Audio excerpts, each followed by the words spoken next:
Extent of Rothschild power. According to one source, it was estimated that they controlled half the wealth of the world, 50. The Federal Reserve by 5 banks which owned 53% of its stock. These 5 banks were controlled by Nathan M. Rothschild and Sons of London. Control over the U.S. Fed is basically control over the world's money. That fact alone shows how immense the Rothschild power is. If one examines who has been appointed to head the Fed, and to run it, the connections of the Federal Reserve System to the Rothschilds can further be seen. Another private enterprise using the name Federal that the Rothschilds also direct is Federal Express. Anyone else might be taken to court for making their businesses sound like they're a government, not the Rothschilds. It is appropriate for them to appropriate the name of Federal, because by way of MI6 via the CIA they instruct the U.S. government. Senators are bought and paid off by their system, as investigators of the BCCI are discovering. The Rothschilds have been intimately involved in witchcraft and the Illuminati since its early known history. The Kaiser of Germany seems to refer to them when he said, "The magic powers of money as wielded by the Lord of Lucre are powers of black magic at its blackest." 51 If only half of the wealth is controlled by the Rothschilds, it indicates that if they are to be part of the world's rulership, they must have allies. Allies. The Rothschilds and Rockefellers are only 2 of 13 controlling families of the Illuminati. 52 Two Jewish families that appear to be prominent are the Oppenheims and the Oppenheimers. An Oppenheim was situated in Cologne. The Oppenheimers were early members of the Bavarian Illuminati. The Bund der Gerechten, League of the Just, was an Illuminati front run mainly by Jews who were Satanists. This Bund, financed in part by the Rothschilds, paid the Satanist and Mason Karl Marx to write the Communist Manifesto. The Jew Gumpel Oppenheim was in the inner circle of the Bund. His relative Heinrich Oppenheim masterminded the Communist Revolution of 1848 in Germany. The Communist Party's official histories even accept the Bund as the predecessor of communism. The Oppenheimers apparently are close to the Rothschilds. J. Robert Oppenheimer of the CFR was exposed as a communist.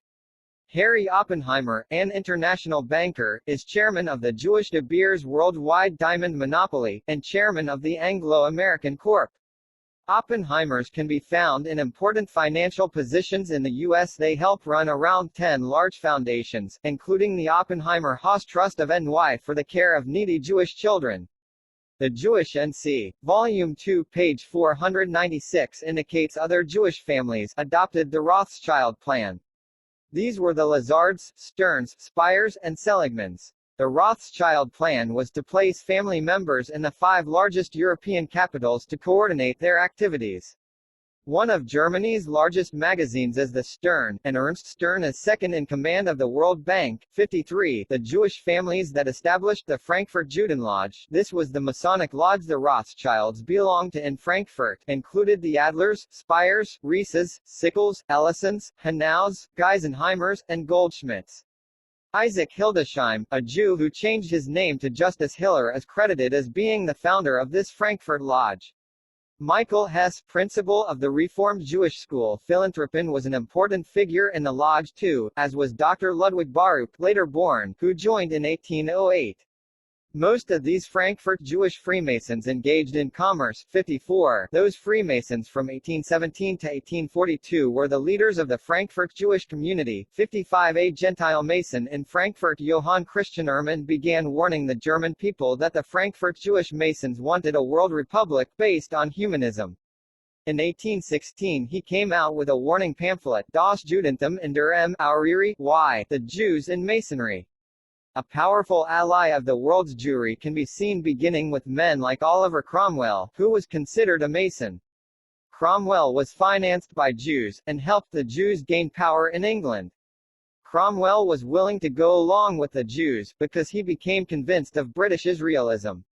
Since the core of the conspiracy of power is Jewish, the attitude of those allied with it hinges on their attitude toward the Jewish people. The religious idea that the British people are descended from the tribes of Israel doesn't automatically place people into the camp of the conspiracy. Some of the British Israelites realize that the so-called Jewish people in general have no claim over the promises of God. For that reason, they realize that it is not the Christian duty to bow and scrape at their every move. When Christians can be arrested in Israel and abused, and Christians will not even stand up for their own kind, we can see how much hold the idea of the chosen race theory has over Christendom. Some of the British Israelites such as the Mormons, the old New England wealthy families such as make up the order, some Masons and New Agers, and the non-Jewish members of the Prieuré de Sion are collaborating with the one world power. The Anglican Church, which is run by the Freemasons, is strongly British Israelistic. Sorting out the various identity groups. In contrast, a hodgepodge of groups which are opposed to the conspiracy like some neo-Nazi groups, and various churches unrelated with them are also believers in British Israelism. These various groups are sometimes all lumped together as the identity movement, which is misleading because of their vast differences. It is important to differentiate between those groups that are trying to approach things from a Christian perspective and place themselves under the authority of God, and those who are setting themselves up under the New Order's authority, or under their own authority. CO Masters of the World, the Media. Eustace Mullins has published his research in his book Who Owns the TV Networks, showing that the Rothschilds have control of all 3 U.S. networks, plus other aspects of the recording and mass media industry. It can be added that they control Reuters too. From other sources it appears CNN, which began as an independent challenge to the Jewish network monopoly, ran into repeated trickery, and ended up part of the system. Money from BCCI. BCCI has been one of the New World Order's financial systems for doing its dirty business such as controlling congressmen, and is involved with INSLA, the Iran-Contra scandal, Centrust, and other recent scandals, which has tainted so many aspects of public power in the U.S. has also been behind CNN. Perhaps nothing dominates the life of some Americans as does the television. Americans sit themselves before the television set and simply absorb what it projects to them. On a day-to-day basis, the biggest way the Rothschilds touch the lives of Americans are the 3 major networks which are under Rothschild direction. The Rothschilds' history by a Jewish writer related to the Rothschilds. Jewish writer Anke Malston wrote a book, Baron James: The Rise of the French Rothschilds. I prefer paraphrase and make short quotes from her book, because I am trying to document for the reader the mindset and history of the Rothschilds. Anke Malstein has nothing against the Rothschilds, so it will be easier for the reader to accept what she says about them than from me. I can't require the reader to read her book, but I can try to summarize some of the appropriate thoughts. Other books also relate many of the things Anke does, but again, if I write a footnoted article, it will not carry the weight as my paraphrase will. The reader is recommended to read the book first-hand if he has the time and is interested in the details of James's life. The Jews in the 18th century were restricted to living in ghettos. Mayer Amschel Rothschild lived in the Frankfurt ghetto. p.22. The Jews were repressed by outsiders. p.23. They lived in geographically isolated and self-contained communities. Page 24. The Jewish communities in Europe used a secret relay system between all the ghettos. Hebrew characters were one effective code. p.24. Because of the persecution and repression, the Jewish communities were very tight-knit and highly organized. p.23. They were deeply hostile to the Christian people. Christians had restricted their own people from money lending with interest, so lending money on interest had become a Jewish enterprise. The German princes of Thurn and Taxis in the 16th century initiated a postal service. Mayer Amschel loaned them money. p.21. Certainly they, the Rothschilds, discovered the latitude that the Thurn and Taxis allowed themselves in unsealing letters, possibly divulging their contents, and according to their own interests, delaying or accelerating delivery. p.22. When it profited Mayer Amschel, he would hire Christians, but in general his business and banking were conducted by his close-knit family. For instance, Mayer Amschel hired a young Christian woman to write his letters for him. Page 25. Mayer Amschel Rothschild and his family were wholeheartedly Jewish. p.27. Mayer Amschel Rothschild picked his sons' wives for the business gains the wives would bring the family. The oldest son was not happy with this. Actually, he was bitter because he was denied marriage to the woman he loved, but he complied with his father's choice. p.26 Amschel's daughters all married bankers, in Worms, Sickle, and Bifus. p.26 Mayer had 10 children and they were all employed in the family business. p.25 The Jews were taught from childhood up that the Christians were to blame for all their woes, and that the Christians were to be feared and detested. p.24 Mayer Amschel had secret, underground passages. p.22 His carriage was honeycombed with secret drawers.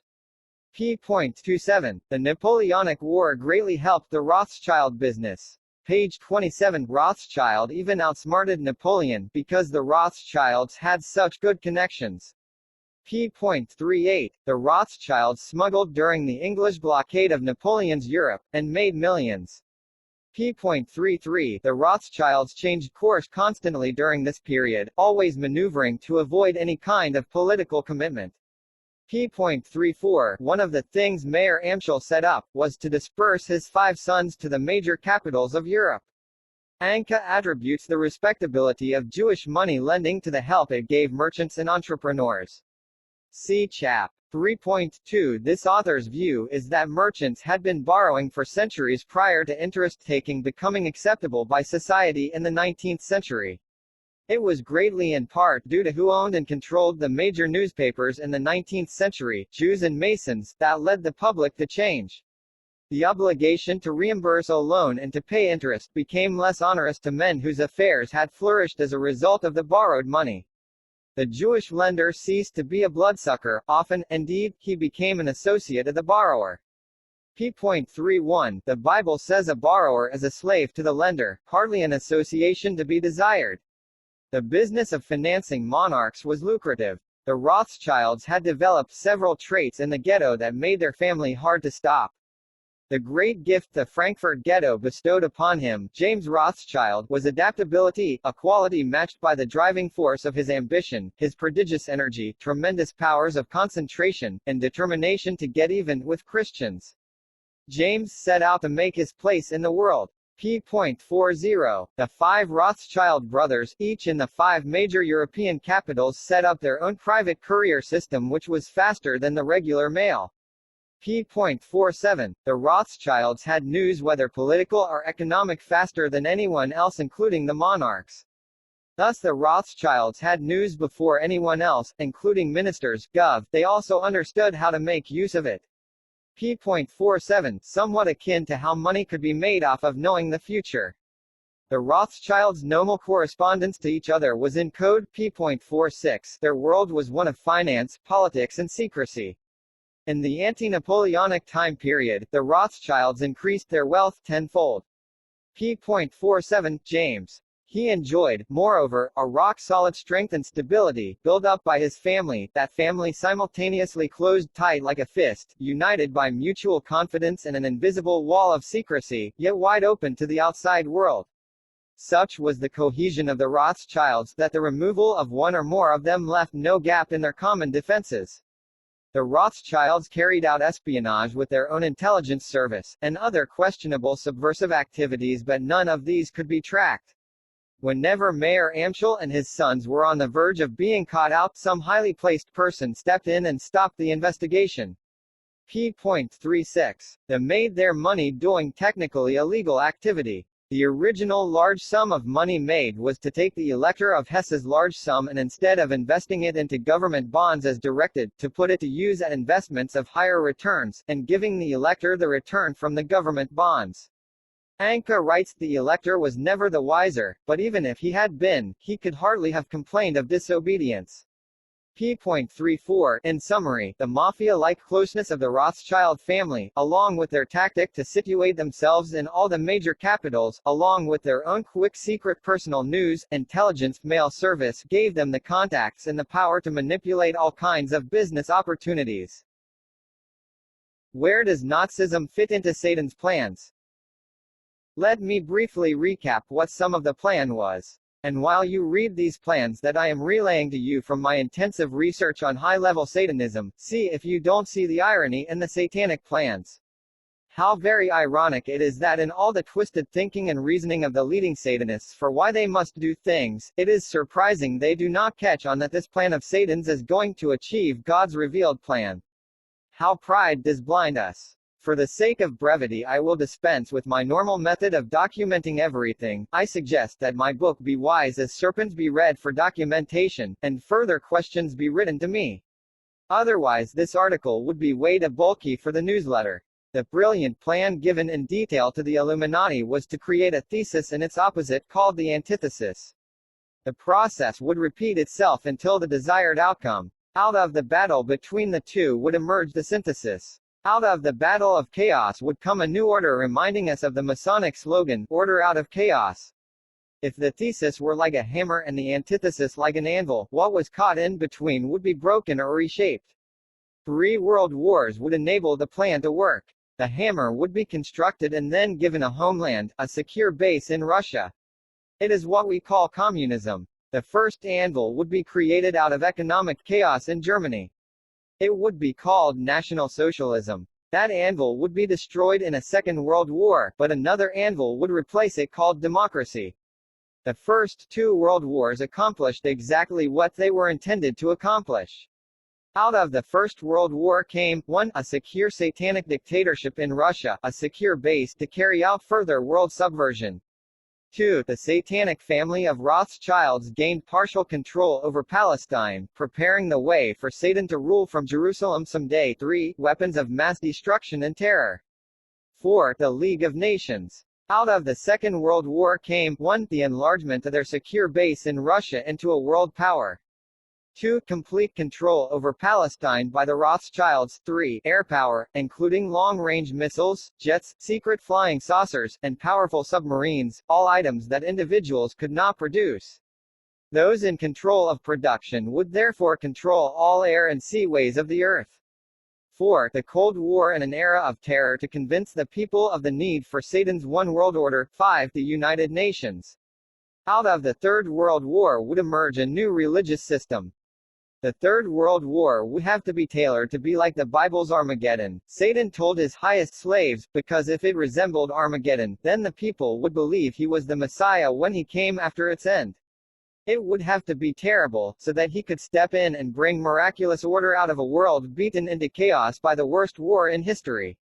Again, it would be order out of chaos, as the Masonic documents repeatedly proclaim.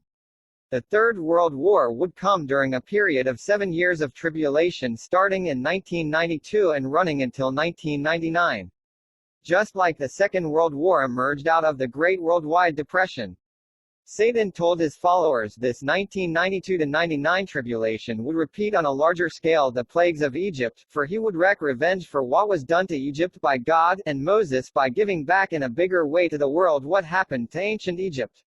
To a demonic-controlled mind it makes sense to wreak such revenge, especially when the end result is held out to be the salvation of the world by the Lightbearer, the Morning Star, also known as Lucifer.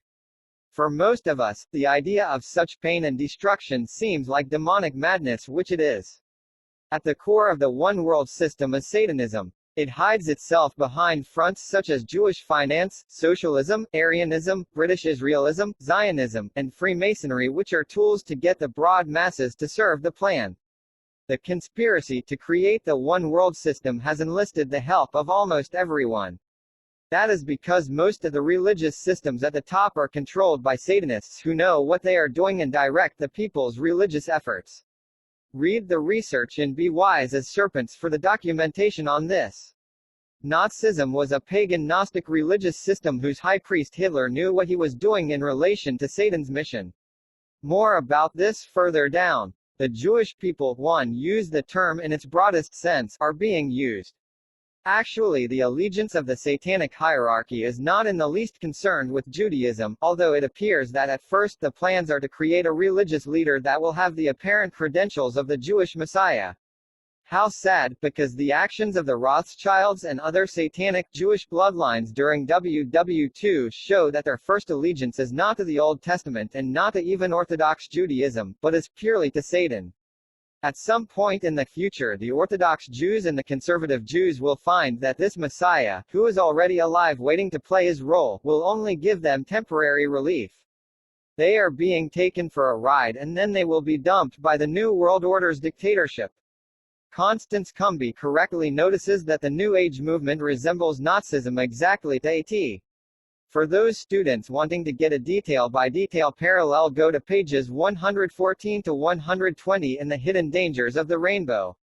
In 1952, James Lerod Battersby in England published the Holy Book of Adolf Hitler for the German World Church in Europe.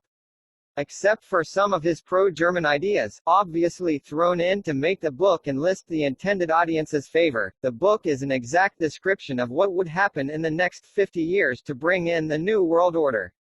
The reason some of the prognostications of pro-German ideas are not valid is that the satanic hierarchy is not really concerned for the German people either, except to harness their help in their plans. Batterby's Holy Book of Adolf Hitler was given to him, in the spirit. According to Battersby, the book was written in order that may God open the eyes of the Gentiles to truth, and carry his holy gospel to the ends of the earth. The book is an excellent synopsis of what Satan had planned in 1952 and has carried out since to a large degree. The Rothschilds, and other top satanic families in a lesser way, financed a Jewish Mason and devout Satanist named Karl Marx to write his Das Kapital.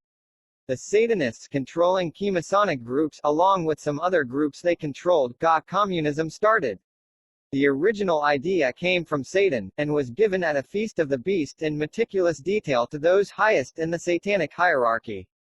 Albert Pike and Giuseppe Mazzini were two men in strategic positions of control that were let in on the plans. After creating international socialism, communism, a temporary antithesis was created called National Socialism, Nazism. The process to create National Socialism was to turn again to the Masonic lodges and other esoteric secret societies to get it done. Therefore, the secret esoteric Gnostic and Satanic societies along with the Illuminati helped create the Thule Gesellschaft, in English the Thule Society. Adolf Hitler was some type of member of this occult Thule Society, along with many other men who later began leading Nazi leaders such as Rudolf Hess. The Thule Society used the Masonic, Hindu symbol the swastika, which the Nazi Party then also used as its symbol. In other words, the grandmother of the Nazi Party was the Masonic lodges in Germany. The Vril was another secret occult group that many of the Nazi leadership belonged to. Hitler also was a member of the Theosophical Society, which has strong satanic and Masonic ties. Both Bailey and Hitler studied from Tibetians, Hindus, occultists, and black magicians. They also both studied the Gnostics, and every major pagan, occult religious system. An example of how valued the swastika was for Freemasons before Hitler ruined its image, is a quote from Joseph Ford Newton, a Baptist minister and high-ranking Mason. The second of these volumes also contains an essay. By Thomas Carr, with a list of lodges, and a study of their history, customs, and emblems, especially the swastika. Speculative Masons are now said to be joining, seeking more light on what are called the lost symbols of Masonry. After promoting and using the swastika for years, the Freemasons quit using it after Hitler. The Holy Book of Hitler provides the answer as to why the Theosophical Society worked so hard to destroy the British Empire. It had always at first mystified me why the Theosophical Society presidents who connected to the satanic hierarchy would want to ruin the British Empire. The reason it seemed strange is that the mother country of Satanism and witchcraft is Great Britain. The center of secret political power is geographically in England. And further, one of the largest and most powerful secret fronts for Satanism is British Israelism. The reason why the British Empire was destroyed was that Satan had already determined even before 1870 that the steps to world government would include setting up around 9 or 10 continental blocks. The union of Europe into one country or bloc could not be accomplished while Great Britain had most of her focus on her empire. Great Britain, as long as she had an empire, would never want to join up with Europe. In fact, all the European nations would have to be convinced to give up their colonies. That is why the world power got everyone they could get to help fight Portugal in Angola in recent history, everyone including the large Masonic-controlled Christian denominations who donated millions of dollars to the NCC and WCC, which monies were then passed on to the guerrillas to buy weapons and ammo. The Theosophical Society is mostly to blame for India's independence from Britain. First, the Theosophical Society managed to change British policy so that the British became unpopular. Then Theosophical President Besant, who published the largest English paper, strongly criticized British rule in our newspapers and eventually was arrested. Gandhi and other Indian leaders were involved in Besant being made the president of the Indian Congress Party. And that political party still rules Indian politics. The Theosophist Mahatma Gandhi, following in the steps of Theosophical President Annie Besant, led the Indian people against British rule. But the final blow to the British Empire was done by another Theosophist, Adolf Hitler. It is common knowledge that the powerful blows of Axis attacks in WW2 struck the death blow to the British Empire, or so we are told. The truth is that the elite wanted the empire to die, and pulled every string to convince the British public and indigenous natives that the empire was too weak after WW2 to save the empire and prevent our colonies from independence. It is hard for people to grasp that the Illuminati controlled Russia, Great Britain, Germany and France during World War II, but they did. Churchill, Roosevelt, and Stalin were all Masons. De Gaulle of France was closely linked with several esoteric groups, and the Prière de Sion and Grand Orient Masons helped him to power in the 50s. Churchill was a Zionist and pro-Fabian socialist. Stalin was a closet Satanist. Roosevelt was a Zionist, pro-communist and socialist. Both Churchill and Roosevelt came from important elite bloodlines. Apparently, Stalin was somewhat independent, but basically did what was expected of him. As the previous paragraph indicates, the people of the world weren't ready for a world government, and most not even a united Europe. WW2 was carried out to adjust people's thinking toward wanting European unity. Satan already ruled the world through a secret chain of command, but he wanted to openly rule the world's hearts and to be publicly hailed as ruler and savior. Who was Hitler? Hitler's father was the offspring of the Rothschilds' secret breeding program, which impregnated his grandmother. It appears from the details available, Hitler was groomed for his role, without realizing his heritage at first.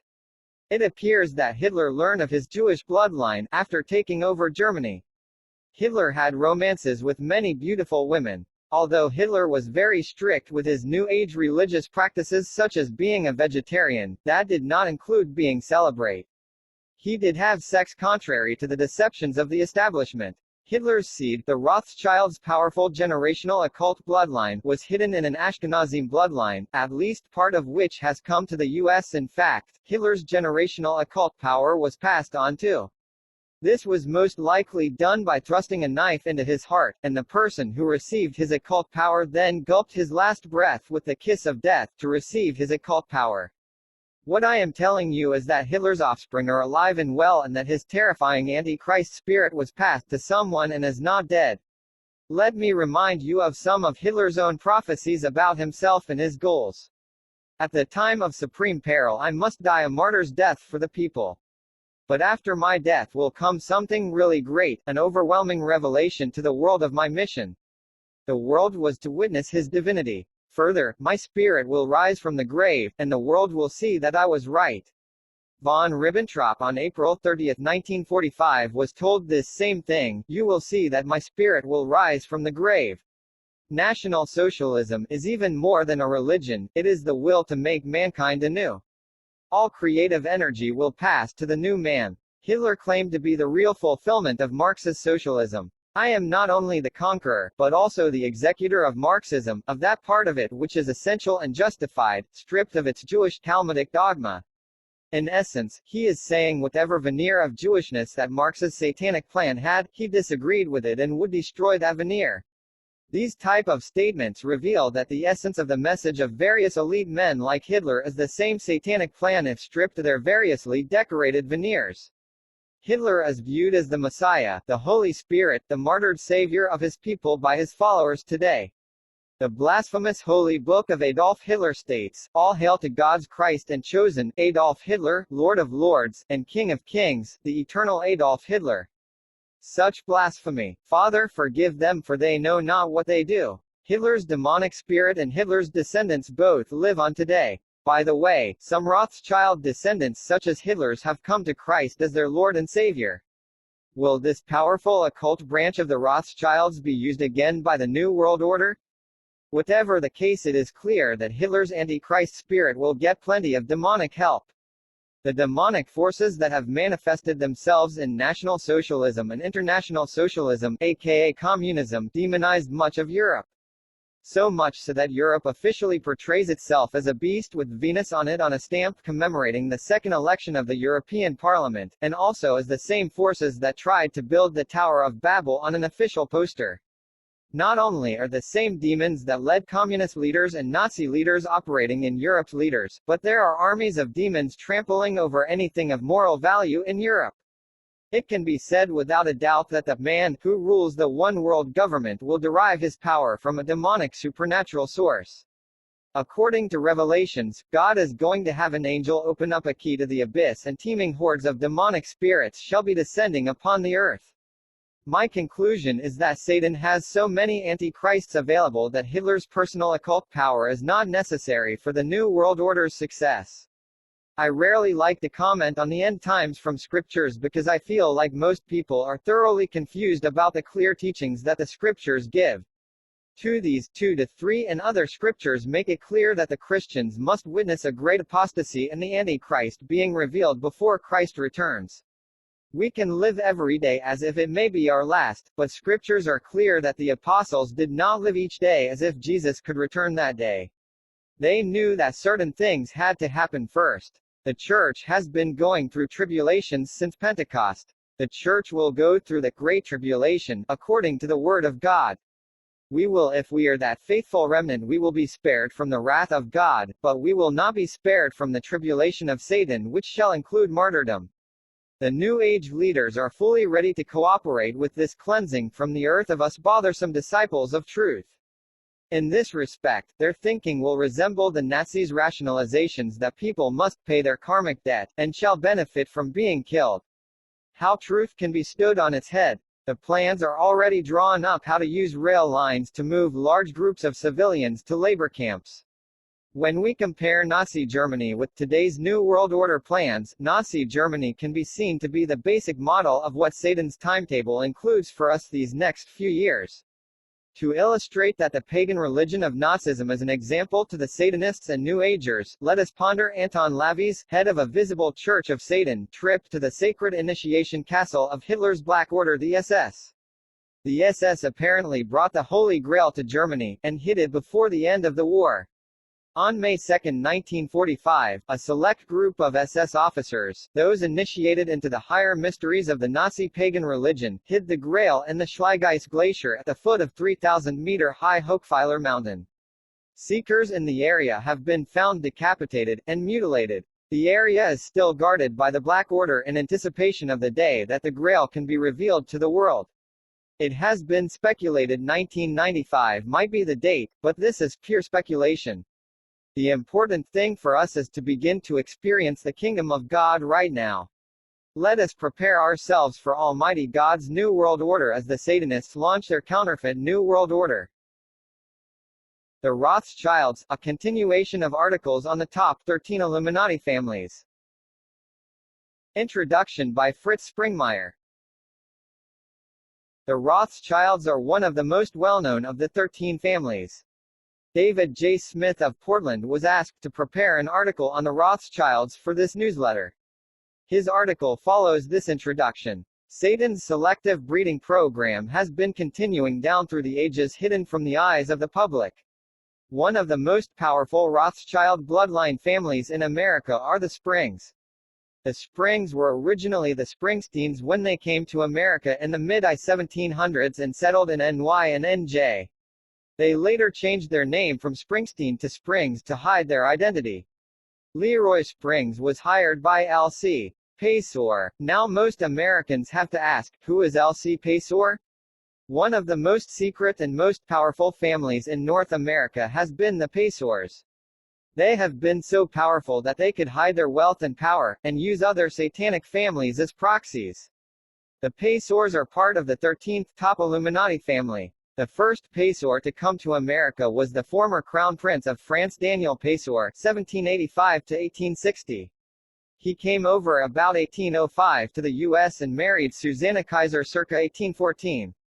They had 2 boys, Adam and Jonas, 1819–1884. Jonas married Harrietta Smith and they had Louis Caspasor (1850–1939). It was this Louis Caspasor who hired the Rothschild bloodline of the Springs to run a number of the Pasors companies.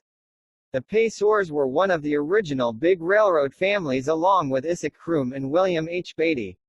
Isaac Krum's wife was a sister of William Beatty's, so the reader can see how all these elite bloodlines intertwine. Remember that L.C. Pasor hired Leroy Springs to operate a host of his companies. Leroy Springs' father was A. A. Springs and A. A. Springs was the secret father of Abraham Lincoln. In 1808, Nancy Hanks, of the lineage of the McCadden Scottish family, visited some of her family at Lincolnton. N.C. Nancy Hawks visited the Springs family, and that is when A. A. Springs impregnated her, and her child when born was named Abraham Lincoln. Abraham Lincoln's Rothschild blood was kept very secret, but he did grow up to be a famous lawyer, a secret leader of the Rosicrucians, and President of the United States. It is believed from the evidence that the establishment conspiracy concocted the person of Thomas Lincoln out of thin air. The actual early history of Abraham Lincoln is shrouded in myth and mystery, and as one encyclopedia puts it, we know little about the family of his mother, Nancy Hanks Lincoln. While a lawyer, Abraham Lincoln had a sexual liaison with Elizabeth, who was the illegitimate daughter of German King Leopold, who was also of elite blood lineage. Abraham Lincoln and Elizabeth had two twin daughters, Ella and Emily, in 1856, who were adopted out. Lincoln in fact had a fairly large number of illegitimate children. Now A. A. Springs, who was both the biological father of Leroy Springs and Abraham Lincoln, left an enormous amount of land in what is now Huntsville, Alabama to his son Abraham Lincoln. Huntsville, Alabama, by the way, has become a hotbed of NWO activity. Some of the mind control research the intelligence community has been conducting has been done at Huntsville. The Rothschilds even named one of their boys after Abraham Lincoln. His name was Lincoln Rothschild. Although Abraham Lincoln secretly had powerful occult blood, he was a great man in his own right. And just like JFK, he had the strength of personality to refuse to bow to the Illuminati's instructions. Lincoln refused to go the path that his distant European international banking Rothschild relatives wanted for the United States. The Illuminati goal had been to split the U.S. into two easier-to-control nations. And just as with JFK, who also came from a top 13 family, a large-scale conspiracy involving many government officials including the Secretary of Defense was put into place to assassinate Lincoln. There are numerous indications that show that the Rothschilds were in part behind the assassination of Lincoln. Some of the men who worked for the Pasors of the 13th top family were Andrew Carnegie, J.P. Morgan, the Vanderbilts, Giftord Pinchot, and John D. Rockefeller. These men were selected to run Pasor companies because they belonged to the satanic elite. The Leroy Springs family got Pasor family companies in the early 1920s. It was Leroy that managed to get the Rothschilds involved with the Federal Reserve. Two companies that have come out of the Pasors: Old Lancaster Manufacturing Company and Weyerhaeuser and Crown-Zellerbach. I have long known these were companies tied to the elite, but it wasn't until I found the secret Pasor family at the very top of these companies that I really understood the full story. The Pasors have gone to extreme lengths to corrupt government documents, such as courthouse records. They have hidden the births of many of their descendants, and have covered over with extreme secrecy most of their monetary holdings. Remember, the Beatty family was an early railroad family with business ties to the Pasor family. Bartholomew F. Moore, who was the private attorney for years to President Abraham Lincoln, was a blood relative of the Beatty family. It was Bart Fingers Moore who co-authored the 14th Amendment for the conspiracy. The Beatty family continually resurfaces when doing research on the conspiracy. Shirley MacLaine, the famous New Age leader author, is from the Beatty family. She credits her start to Edgar Cayce, by the way, who in turn was interested in Blavatsky. Blavatsky was a student of the Mason Anton Mesmer, who introduced the world to hypnotism. Hypnotism had been secretly practiced by the mystery religions for thousands of years before Mesmer taught Blavatsky and others about it. Charles Beatty Alexander, who is an Illuminati Prince Pilgrim Society member, is an example of a Beatty in recent times who was within the elite. Quantrill, who was a famous Confederate colonel and guerrilla leader, whose band of raiders evolved into the Jesse James Gang, was married into the Springs Rothschild family. The recent Lala Madeline Paysor Gatling Fulgham (1876–1972) was the late head of the Paysor family. The documentation on the above families is extensive, but much of the evidence that has been photocopied out of the few documents left intact have been destroyed since the documents were photocopied. The amount of tampering with official documents is incredible, and further illustrates the enormous power the Rothschilds and the Paysors, the 13th family, the Holy Bloodline, have. The researchers who wrote Holy Blood, Holy Grail got a taste of the power of the 13th bloodline to manipulate documents held by libraries and governments in Europe. The same type of thing has been happening in the United States. The researcher into the satanic elite has a hard row to hoe because the satanic families have tried to cover their tracks through history. They have also tried very hard to cover up what their financial assets are. Those Rothschilds who have carried on the Rothschild name have had a higher visibility. It is this group of Rothschilds which have gained the public's attention, even though they too are very secretive. The origins of the Masonic and Rosicrucian movements lie with the medieval alchemists. Manly P. Hall, Freemasonry's greatest philosopher, writes, during the Middle Ages, alchemy was not only a philosophy and a science but also a religion. Those who rebelled against the religious limitations of their day concealed their philosophic teachings under the allegory of gold-making. In this way they preserved their personal liberty and were ridiculed rather than persecuted. Alchemy is a threefold art, its mystery well symbolized by a triangle. The Secret Teachings of All Ages (PGCLIVL), Manly P. Hall also states in his book on magic entitled Magic. The pentagram. This was known to medieval alchemy as the sign of the cloven hoof. Hall. Magic, Los Angeles, California, Philosophical Research Society, pg. 46. Quicksilver, which was one of the things the early Astor family traded in, was one of the primary items employed in the alchemical transmutations. The oxide produced using quicksilver was considered magical and mystically identified with the god Osiris. As the reader may have already figured out, alchemy practiced Hermetic magic from ancient Egypt. Alchemy was really a front for the mystery religion of satanic witchcraft. The leading alchemist was a German Richard Bauer who was alive sometime in the 14 or 1500s. Richard Bauer is said to have been the only alchemist who was successful in transforming lead to gold. Whether that report is meant in an allegorical way, or some other way I do not know. What I am trying to communicate is that the Bauer family was a leading alchemical family which secretly practiced Hermetic magic during the late Middle Ages. David's article on the Rothschilds is meant to be an extension of what I have already put out on the Rothschilds. For instance, my Chapter 3.3 in the Be Wise as Serpents book. Chapter 3.3 is entirely devoted to the Rothschilds. I chose them to write about in the book, because the family is the most renowned of the satanic families and the easiest to expose to people just becoming acquainted with what is going on. The other family which has a chapter devoted to it is the Russell family, which is described in Chapter 1. 6. The Russell family has yet to be covered in this series, but was covered in the Be Wise as Serpents book because of their importance to the Watchtower Bible and Tract Society. I am aware of intense secret meetings that have been going on in Frankfurt and Moscow between World Bank officials. These secret meetings have been going on now for 2 months, which gives some of the scope of their importance. Undoubtedly the Rothschilds are playing a role in these secret meetings, even while I write this. There has been a great deal of misinformation put out that the Rothschilds and the Rockefellers are fighting for control of the world. It is true that they are in intense competition in some areas. It has also been true that they have been in intense cooperation in many areas. One of the difficulties for people to sort out what is going on is that they don't know about the satanic spiritual dimension of the Rothschilds and the Rockefellers.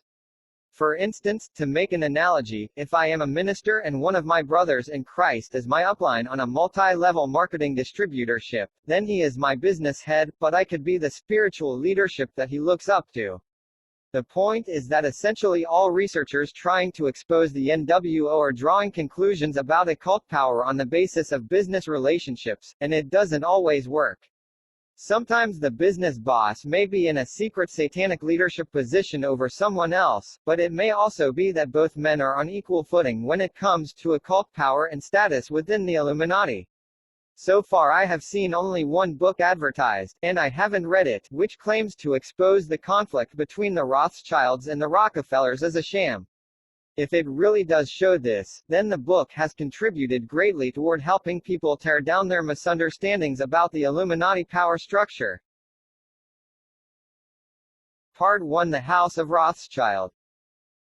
If one looked on the backstage of history, he would find the House of Rothschild. They have indebted kings, manipulated kingdoms, created wars and molded the very shape of the international world. Among the hierarchy of the Illuminati they are revered as a powerful satanic bloodline. They are living legends. Said one biographer, in America a boy wants to become president. In Europe he would rather be a Rothschild. To be a Rothschild is to be a modern Croesus, a 20th century Midas. They are a dynasty of enduring power, a magic bloodline in Satan's empire. We will probably never know exactly when occultism was introduced to the Rothschilds. Several of their ancestors have been rabbis, so the occultism probably came in the form of Jewish Kabbalism, Sabbatism, or Frankism. The House of Rothschild practices Gnostic Satanism. The Rothschilds would probably not call themselves Satanists, but by our standards they are, considering the sacrificial and spiritual worship involved. The truth is sometimes hard to tell. The stories the family weave are hard to distinguish from the truth. Myths are one of their best weapons, and a researcher must be wary. The family began in Frankfurt, Germany, the city where paper money was popularized. The oldest known Rothschild went by the name of Aurifabes, who lived in the early 16th century. His descendants lived in the House of Red Shield. His great-great-great-great-grandson was Moses Bauer, who lived in the early 18th century. The family was mostly made up of Jewish retail traders, and lived in the Judengasse, or Jews' Alley in Frankfurt. Jews' Alley was the product of the anti-Semitic bent in Europe, and did not have very good living conditions. Most Ashkenazim Jews of that time did not use surnames, instead they preferred the Chinese custom of using a symbol as the family identity. These symbols were sometimes used on signs outside Jewish houses as an address. Some Jews had taken on surnames, to fit in, but the use of symbols was more popular. The early Rothschilds chose the surname Bauer, meaning farmer in German. Why would a family of retail traders call themselves Bauer? Perhaps to remain unnoticed. The Bauer line continues today, but in the 1700s one man renamed his branch of the family after its symbol and address, the Red Shield or the Seal of Solomon. Mayer Amschel Bauer was a well-off coin trader in Frankfurt. In front of his house hung a sign with the family's symbol, which was a red hexagram. The hexagram, also known as the Seal of Solomon, the Magdan David, or the Star of David, is very occultic. It is used today as the symbol of Israel, but it is not Jewish. In his excellent book The Six-Pointed Star, O.J. Graham explains that the hexagram was used in the ancient mystery religions. It was the symbol of Moloch, Ashtoreth, and others. In fact, the hexagram was used to represent Saturn, which earlier newsletters have discussed. The six-pointed star is considered the equivalent of the Oriental yin and yang symbol, which is the Luciferian concept of balancing good and evil. The symbol appears to have been used by King Solomon when he apostatized, and was thereafter called the Seal of Solomon. Later on, Jewish Kabbalism or occultism, different name, same game, picked it up as a magic symbol. Through the promotion of the Kabbalists and the Zionists it has become the symbol of Jewish identity, although the occult circles know better. The Bauers' use of a hexagram as their family sign points to their involvement in Jewish Kabbalism. In fact, the six-pointed star was so significant to them that Mayer Amschel Bauer decided to adopt it as his new name, Mayer Amschel Rothschild, Rothschild equals Red Shield. I believe this was done to identify his family with occultism and the likes of Saturn or Ashtoreth, whom the Astors are named after. Mayer was sent to be a rabbi when he was 10, in 1753. A year and a half later his parents died. Mayer was brilliant and was encouraged by relatives to continue his studies, but coin trading was his love. He left the school and when 13 was sent to Hanover to be an apprentice at the Illuminati Oppenheimer Bank. He worked there for 7 years, learning the ins and outs of money. The big question is why he left the Oppenheimer Bank. It was a good situation, both financially and socially. Hanover was less antagonistic towards the Jews than Frankfurt. Why leave this security and head back home to an uncertain future? Because the future wasn't all that uncertain. While in Hanover, Mayer made the acquaintance of General von Astorff, a numismatist who was impressed by Mayer's knowledge of the subject. In 1763 General von Astorff left Hanover and joined the court of Prince William IX of Hesse-Hanau, whose territory included Frankfurt. Mayer knew that through his connections he would be able to get some business with the prince. It appears Mayer's stay at the Oppenheimer Bank was used to establish himself in Illuminati circles and to find a way to get close to the Illuminati royalty. General von Astorff was his key. Prince William of Hesse-Hanau was tied into the Illuminati. He was the son of Landgrave Frederick or Hesse-Kassel, of the royal family of Hesse. Prince William was a Freemason, and his younger brother Karl was, according to Jews and Freemasons in Europe, 1723 to 1939, accepted as the head of all German Freemasons. Members of the Hesse dynasty have been described as the leaders of the strict observance. In 1782 a Masonic Congress in Wilhelmsbad, a city in the Hesse province, dropped the name strict observance and changed it to Beneficent Knights of the Holy City. The Hesse dynasty is totally connected to the Illuminati. Prince William was the grandson of King George II of England. The Hesse-Kassels were one of the richest royal houses in Europe. Their income came mainly from the loaning out of Hessian soldiers to foreign countries. The elite loves to make profit off of peacekeeping troops, which is exactly what the Hessians were called.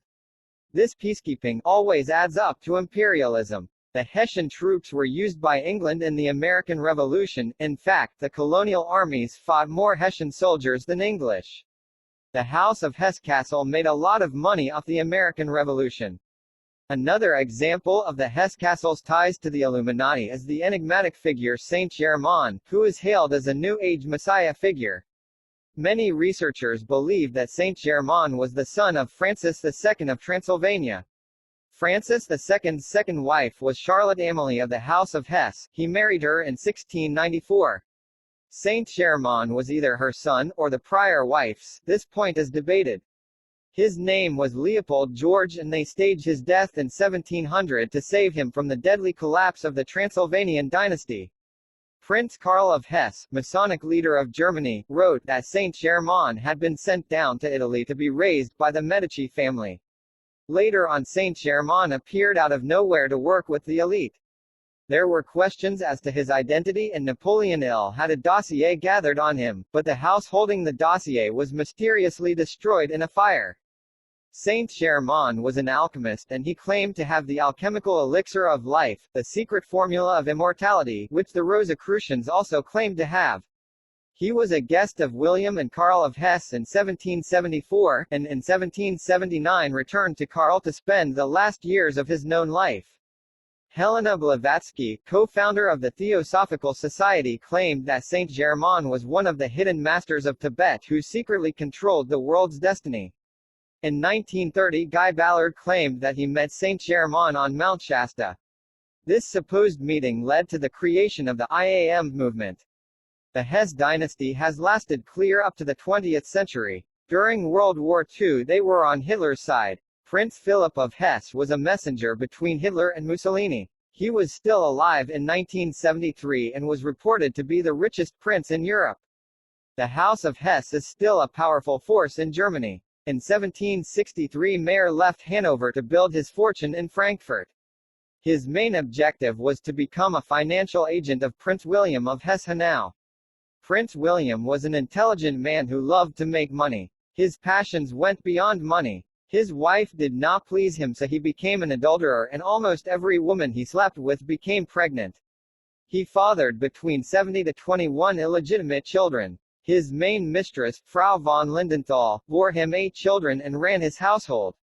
William loved to loan money at high interest rates. He was the perfect man to aid Mayer's quest for riches. Mayer began bribing Prince William's servants to become informants. At that time he was an antique dealer, trader, coin collector, and exchanger. The country was divided and as a result the separate currencies made money exchanging very profitable.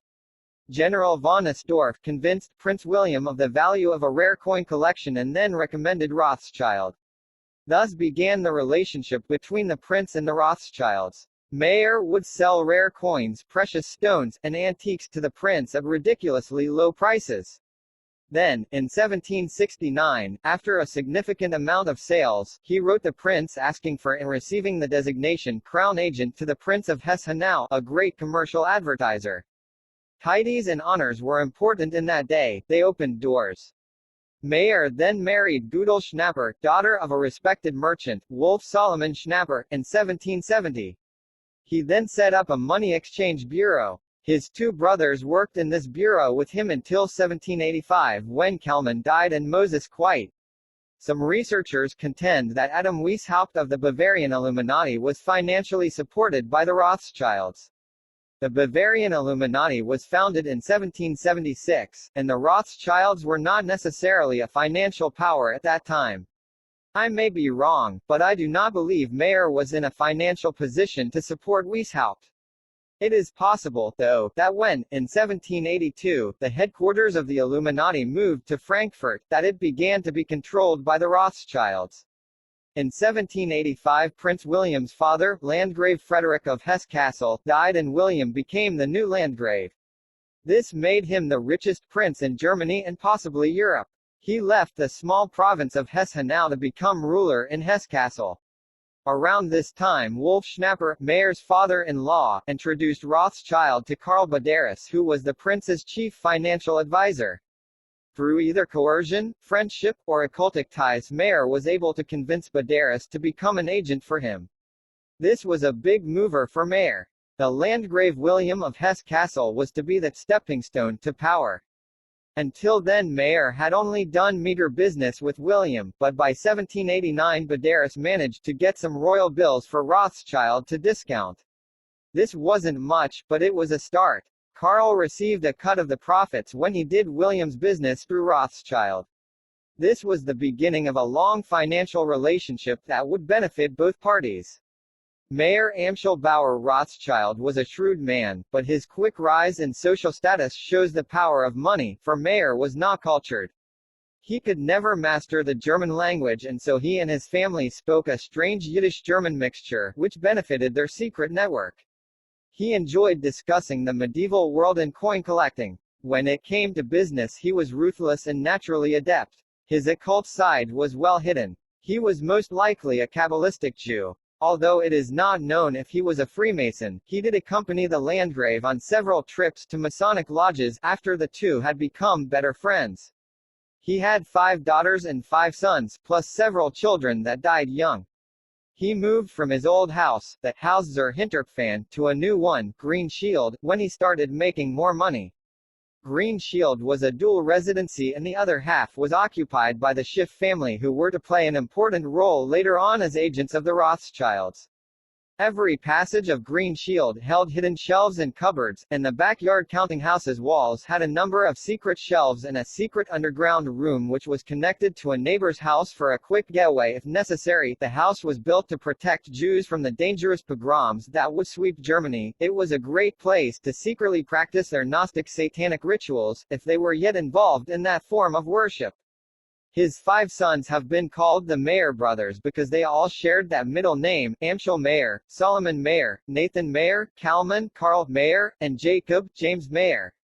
Each son entered the family business at the age of 12. The humorous side of studying an elite Illuminati family is the biographer's insistence on owing the family's ability to profit from circumstances as luck. They never seem to put 2 and 2 together. Many of these circumstances happened by design. They always say things like the infant opportunity seemed to be the child of coincidence. They never attribute a family's wealth to well-planned extortion, cheating, or thievery, which is exactly how families like the Rothschilds attain their riches. The French Revolution is an example. The Illuminati-fueled French Revolution got underway in the 1790s, and Prince William began to get nervous. He was afraid the revolutionary riots would reach Germany and he would lose his gold.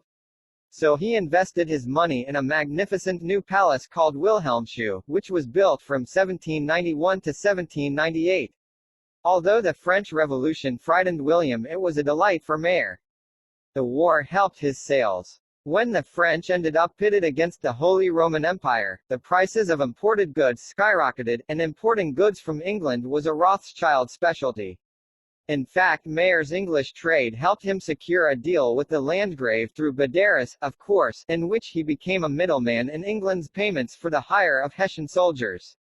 Every ill wind of the 1790s seemed to blow good to the Rothschilds. The winds were so good that by the end of the decade they were established as a rich and independent family. In 1800 they were the 11th richest family in Frankfurt's Jew Alley, not counting the wealth in proxy. Around the turn of the century, Mayer decided to send his most clever son, Nathan, to England, to establish another Rothschild house. The family tells a silly story about Nathan leaving for England to best an annoying English cotton trader, but I believe that Nathan was sent by Mayer with a specific purpose, to establish power with the Rothschild network in that country. Nathan arrived in England with no knowledge of the language but a great amount of money. He would soon be the most powerful man in Europe. Many more profitable events occurred at the turn of the century. Many of these events revolve around the Rothschild infiltration of the Thurn and Taxis postal system. The House of Thurn and Taxis was of the black nobility. In 1516, Holy Roman Emperor Maximilian I, of the Merovingian bloodline and husband of a member of the black nobility, commissioned the house to create a mounted postal service between Vienna and Brussels. The service eventually included all of Central Europe. The head office of the system was in Frankfurt, which was rather convenient for Mayer, who proceeded to do business with them. His relationship with Thurn and Taxis became so close that the service began to inform him of any pertinent information found among the letters, that they had a habit of covertly reading. This mail fraud system was also used by the Emperor Francis to keep abreast of his enemies. While Mayer was receiving stolen news from Thurn and Taxis, he was busy setting up his own postal service so that no one could secretly discover his dealings. This system was eventually so effective that the Rothschilds became the best and fastest informed individuals in the world. The system was so good that many prominent men began to send their letters through the Rothschilds, who of course, always snuck a peek at the contents. The business with Thurn and Taxis helped Mayer receive the title Imperial Crown Agent in 1800. This title served as a passport that allowed him to travel throughout the Holy Roman Empire. It also provided the right to bear arms, and it freed him from having to pay the taxes and obligations upon the Jews of that period. Mayer began to get even more titles, including one from the German Order of St. John. His sons Amschel and Solomon were also busy getting various titles. In 1801 they became crown agents of the Landgrave William of Hesse-Kassel. All these titles were wonderful, but most important was the Landgrave's. The Landgrave was the richest prince in Europe, and the Rothschilds were determined to take advantage of his wealth. The relationship with the Landgrave improved greatly in 1803. A Danish king, and cousin of William, asked the prince for loans, but William declined because he did not want anyone to know how rich he had become. Rothschild learned about it and through Balderas, proposed lending the money anonymously. William thought the idea was splendid. The loan was sent through Mayer and a Hamburg Jew. The interests were paid to Rothschild, who, after taking commission, forwarded the money to the Landgrave. The event was a great triumph. After 36 years, Mayer had finally done a significant job for the prince. 6 more Landgrave loans to Denmark were negotiated by Rothschild. Many more loans ensued, although they required some teeth-pulling on Balderas' part, including loans to the Order of St. John. This negotiating of the Landgrave's loans greatly increased the reputation of the House of Rothschild. By this time Napoleon had come to power in France. This caused a distress in Europe, but brought great profits to the House of Rothschild. As one biographer put it, Napoleon seemed bent on improving the Rothschilds' lot in life. Even though Napoleon was not purposely doing it, the conditions he created were of great benefit. Napoleon tried to get the Landgrave as his ally, but Prince William squirmed and politely as possible refused. William's goal was to wait until the winning side in the Napoleonic conflict was clear so that he could join without any risks. The pressure of the situation gave the Landgrave a very bad temper. By this time half the crown heads of Europe were in his debt. Napoleon grew tired of the Landgrave's games. His troops invaded Germany and the province of Hesse to remove the House of Hesse-Kassel from rulership and to strike it out of the list of powers. Wilhelm became frantic as William attempted to hide his riches. After the scramble to conceal his wealth, he fled the province and went to live in exile in Denmark. The French immediately found most of his treasures. Balderas and Mayer had to act fast to preserve the wealth of the Landgrave. Some of the valuables had already been sold. They quickly bribed a French general, Lagrange, who turned over 42 trunks to Hessian officials and lied to Napoleon about the prince's true wealth. Lagrange's deceptive act was eventually discovered and he was dismissed, but much of the wealth was preserved. During the frantic moments before Hesse-Kassel's invasion, the Landgrave gave Balderas the right to collect the interest payments due from Holy Roman Emperor Francis. Balderas eventually transferred this right to the Rothschilds. Mayer began doing the Landgrave's business behind Napoleon's back. These secret dealings were greatly boosted by the man Napoleon appointed to rule the area, Karl von Dalberg. Dalberg was a friend of Mayer and Boudern's and had done business with them. His connection to them may have also been occult. Napoleon made Dalberg primate of the new Confederation of the Rhine, which included Frankfurt. As ruler of the region, Dalberg protected the Rothschilds from being exposed as traders of contraband and as agents of the House of Hesse-Kassel. When the French cut off trade with England, prices on imports soared. The Rothschilds smuggled goods in and made large profits, with Dalberg keeping guard.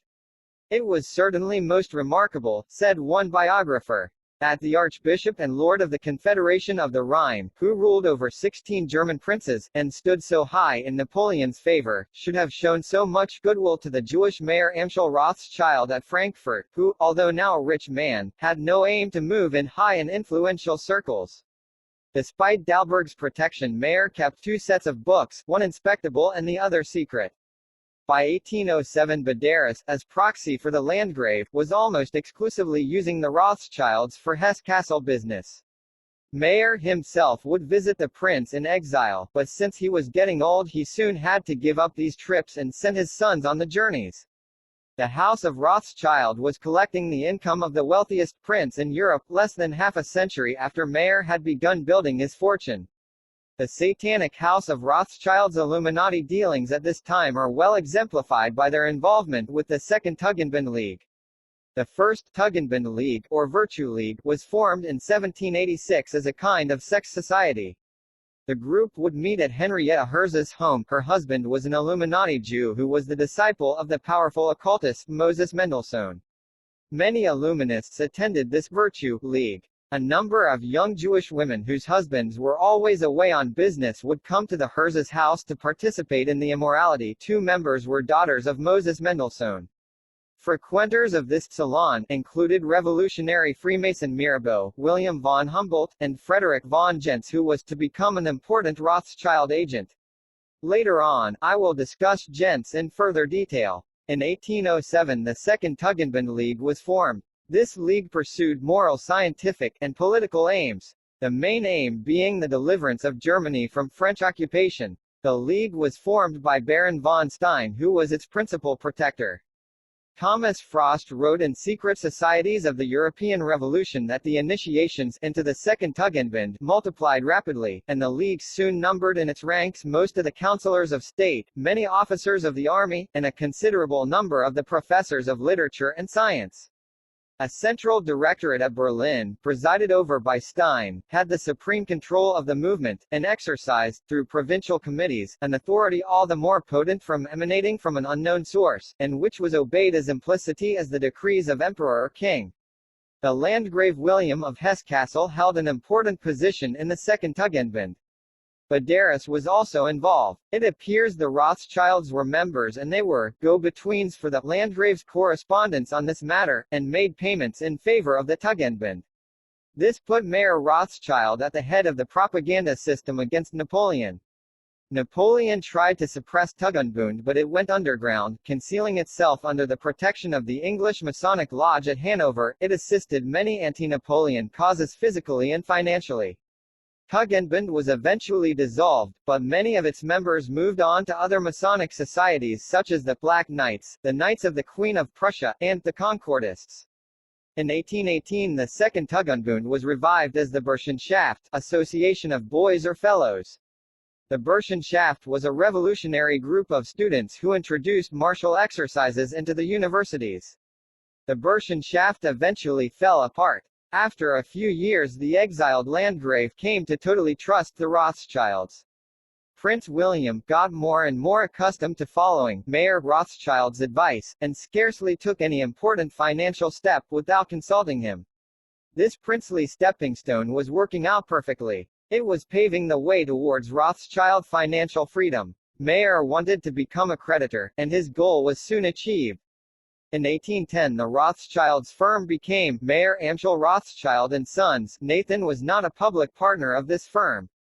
That same year Mayer loaned his own money to Denmark, and when Dalberg took out a big loan to go to the baptism of Napoleon's son, the financial security of the Frankfurt Bank was set in stone.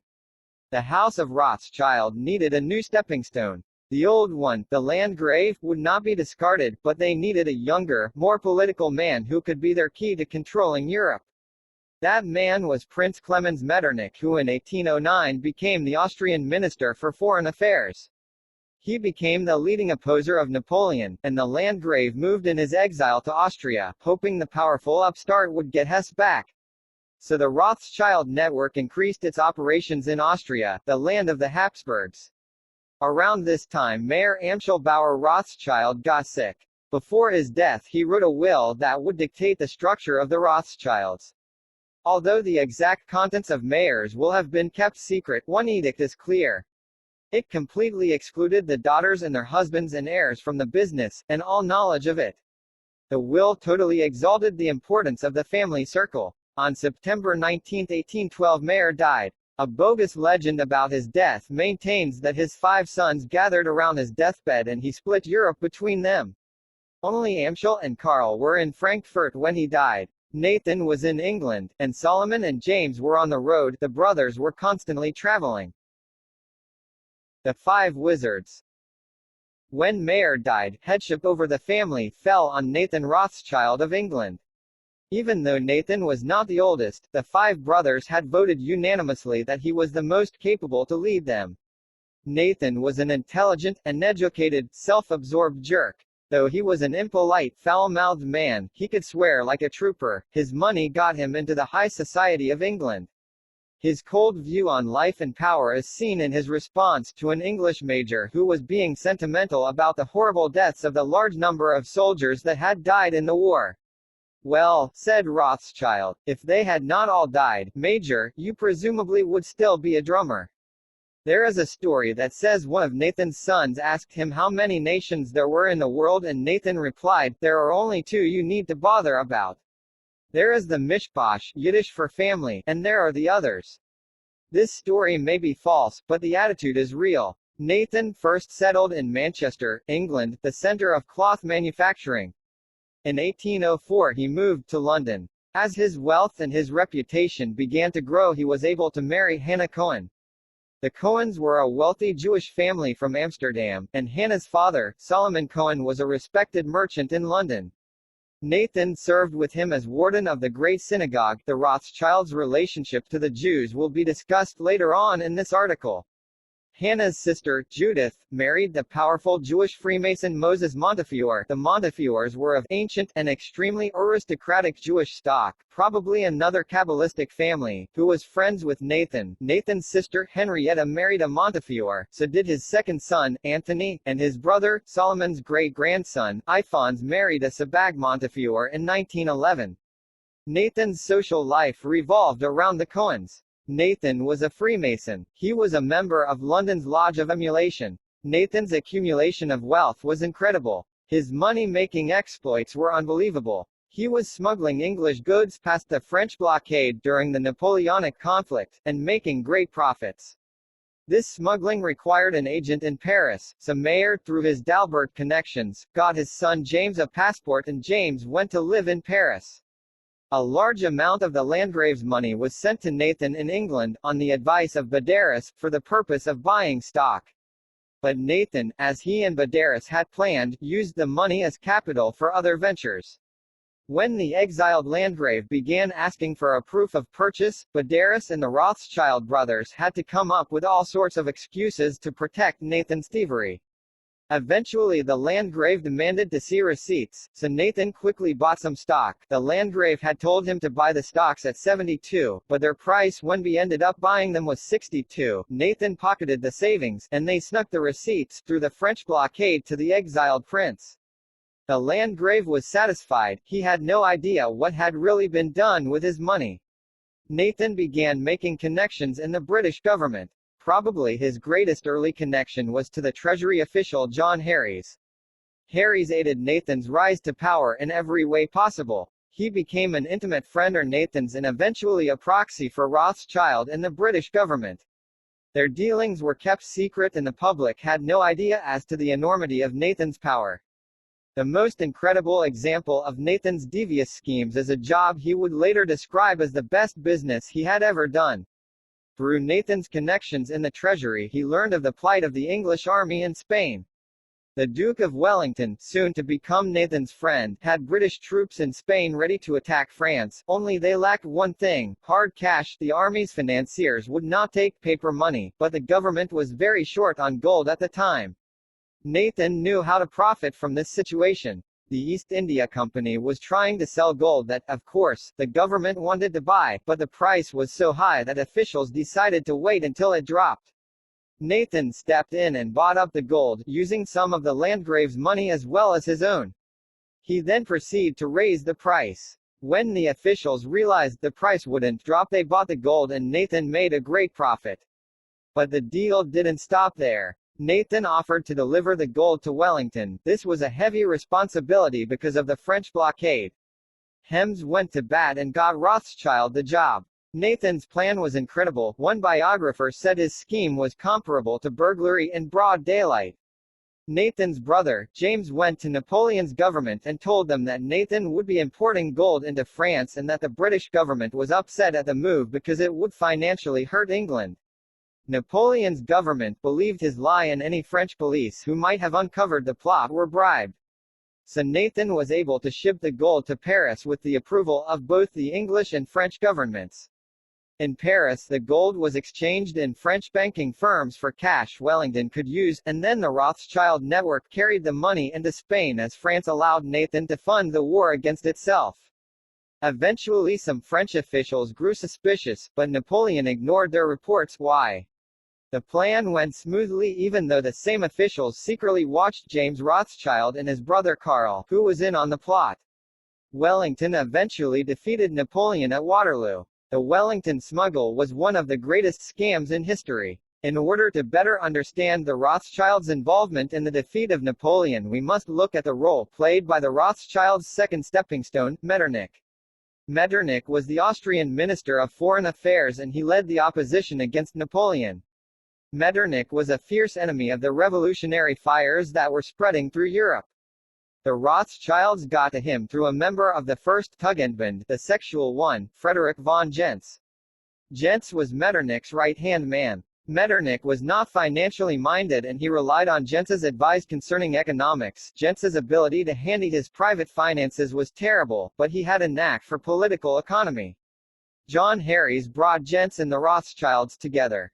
The family proceeded to bribe the man into their service. Gentz is an interesting character. He was a Freemason, so he was probably occultic. His involvement in the First Tugendbund League points to immorality. Another interesting fact is that I found most of his visits to the Rothschilds occurred on occultic holidays, such as winter solstice. This may be a coincidence, but it is interesting nonetheless. Gentz called the Rothschilds a special species plantarum with its own characteristics. Gentz steadily brought Metternich into the Rothschilds' web. By at least 1814 Metternich was an ally of the House of Rothschild. His goal was to protect the power of the old aristocracy. His plan was simply to extinguish revolution, and he began with Napoleon. Austria declared war on France and allied itself with Russia. England joined them to form a powerful coalition against Napoleon. The Battle of Waterloo in 1815 decided the war. Metternich had led Europe to victory with the help of Nathan's delivery network, which funded the overthrow. The victory made Metternich the most powerful man in Europe. Due to his speedy courier system, Nathan knew of the outcome of the Waterloo battle before the news reached any other Englander. A persistent myth is that he made the bulk of his fortune by manipulating the stock exchange with this knowledge. First of all, he did manipulate the market, but he already had a fortune, this only added to it. Second of all, he might not have even made a significant profit. The issue is complicated and debatable. I will not go into it. 2 years before his defeat, Napoleon had pulled out of Germany. In 1813 the Landgrave William of Hesse-Kassel returned to his province.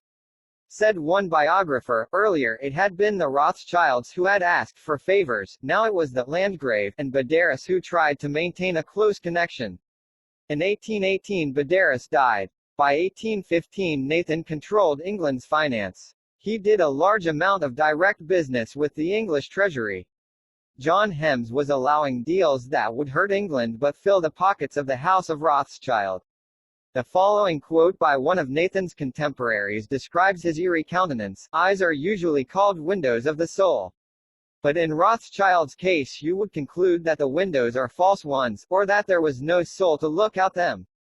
There comes not one pencil of light from the interior, neither is there any gleam of that which comes from without reflected in any direction. The whole puts you in mind of an empty skin, and you wonder why it stands upright without at least something in it. By and by another figure comes up to it. It then steps 2 paces aside, and the most inquisitive glance that you ever saw, and a glance more inquisitive than you would have thought of, is drawn out of the fixed and leaden eyes, as if one were drawing a sword from a scabbard." This description is disturbingly similar to either MPD or demonic possession. A Prussian official said that Rothschild had an incredible influence upon all financial affairs here in London. It is widely stated that he entirely regulates the rate of exchange in the city.